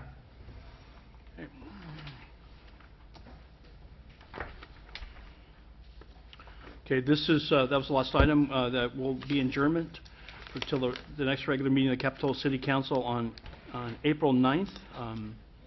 Remember, the speed limit in Capitola is 25. Please observe. Thank you.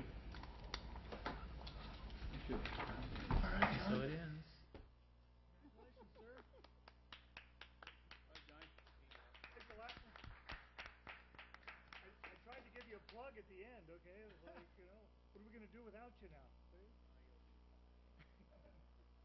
What could go wrong? What could go wrong? The week we get another letter from Stanton, right? Yeah. Yeah, you have to deal with that, John, before you leave. We're going to close down.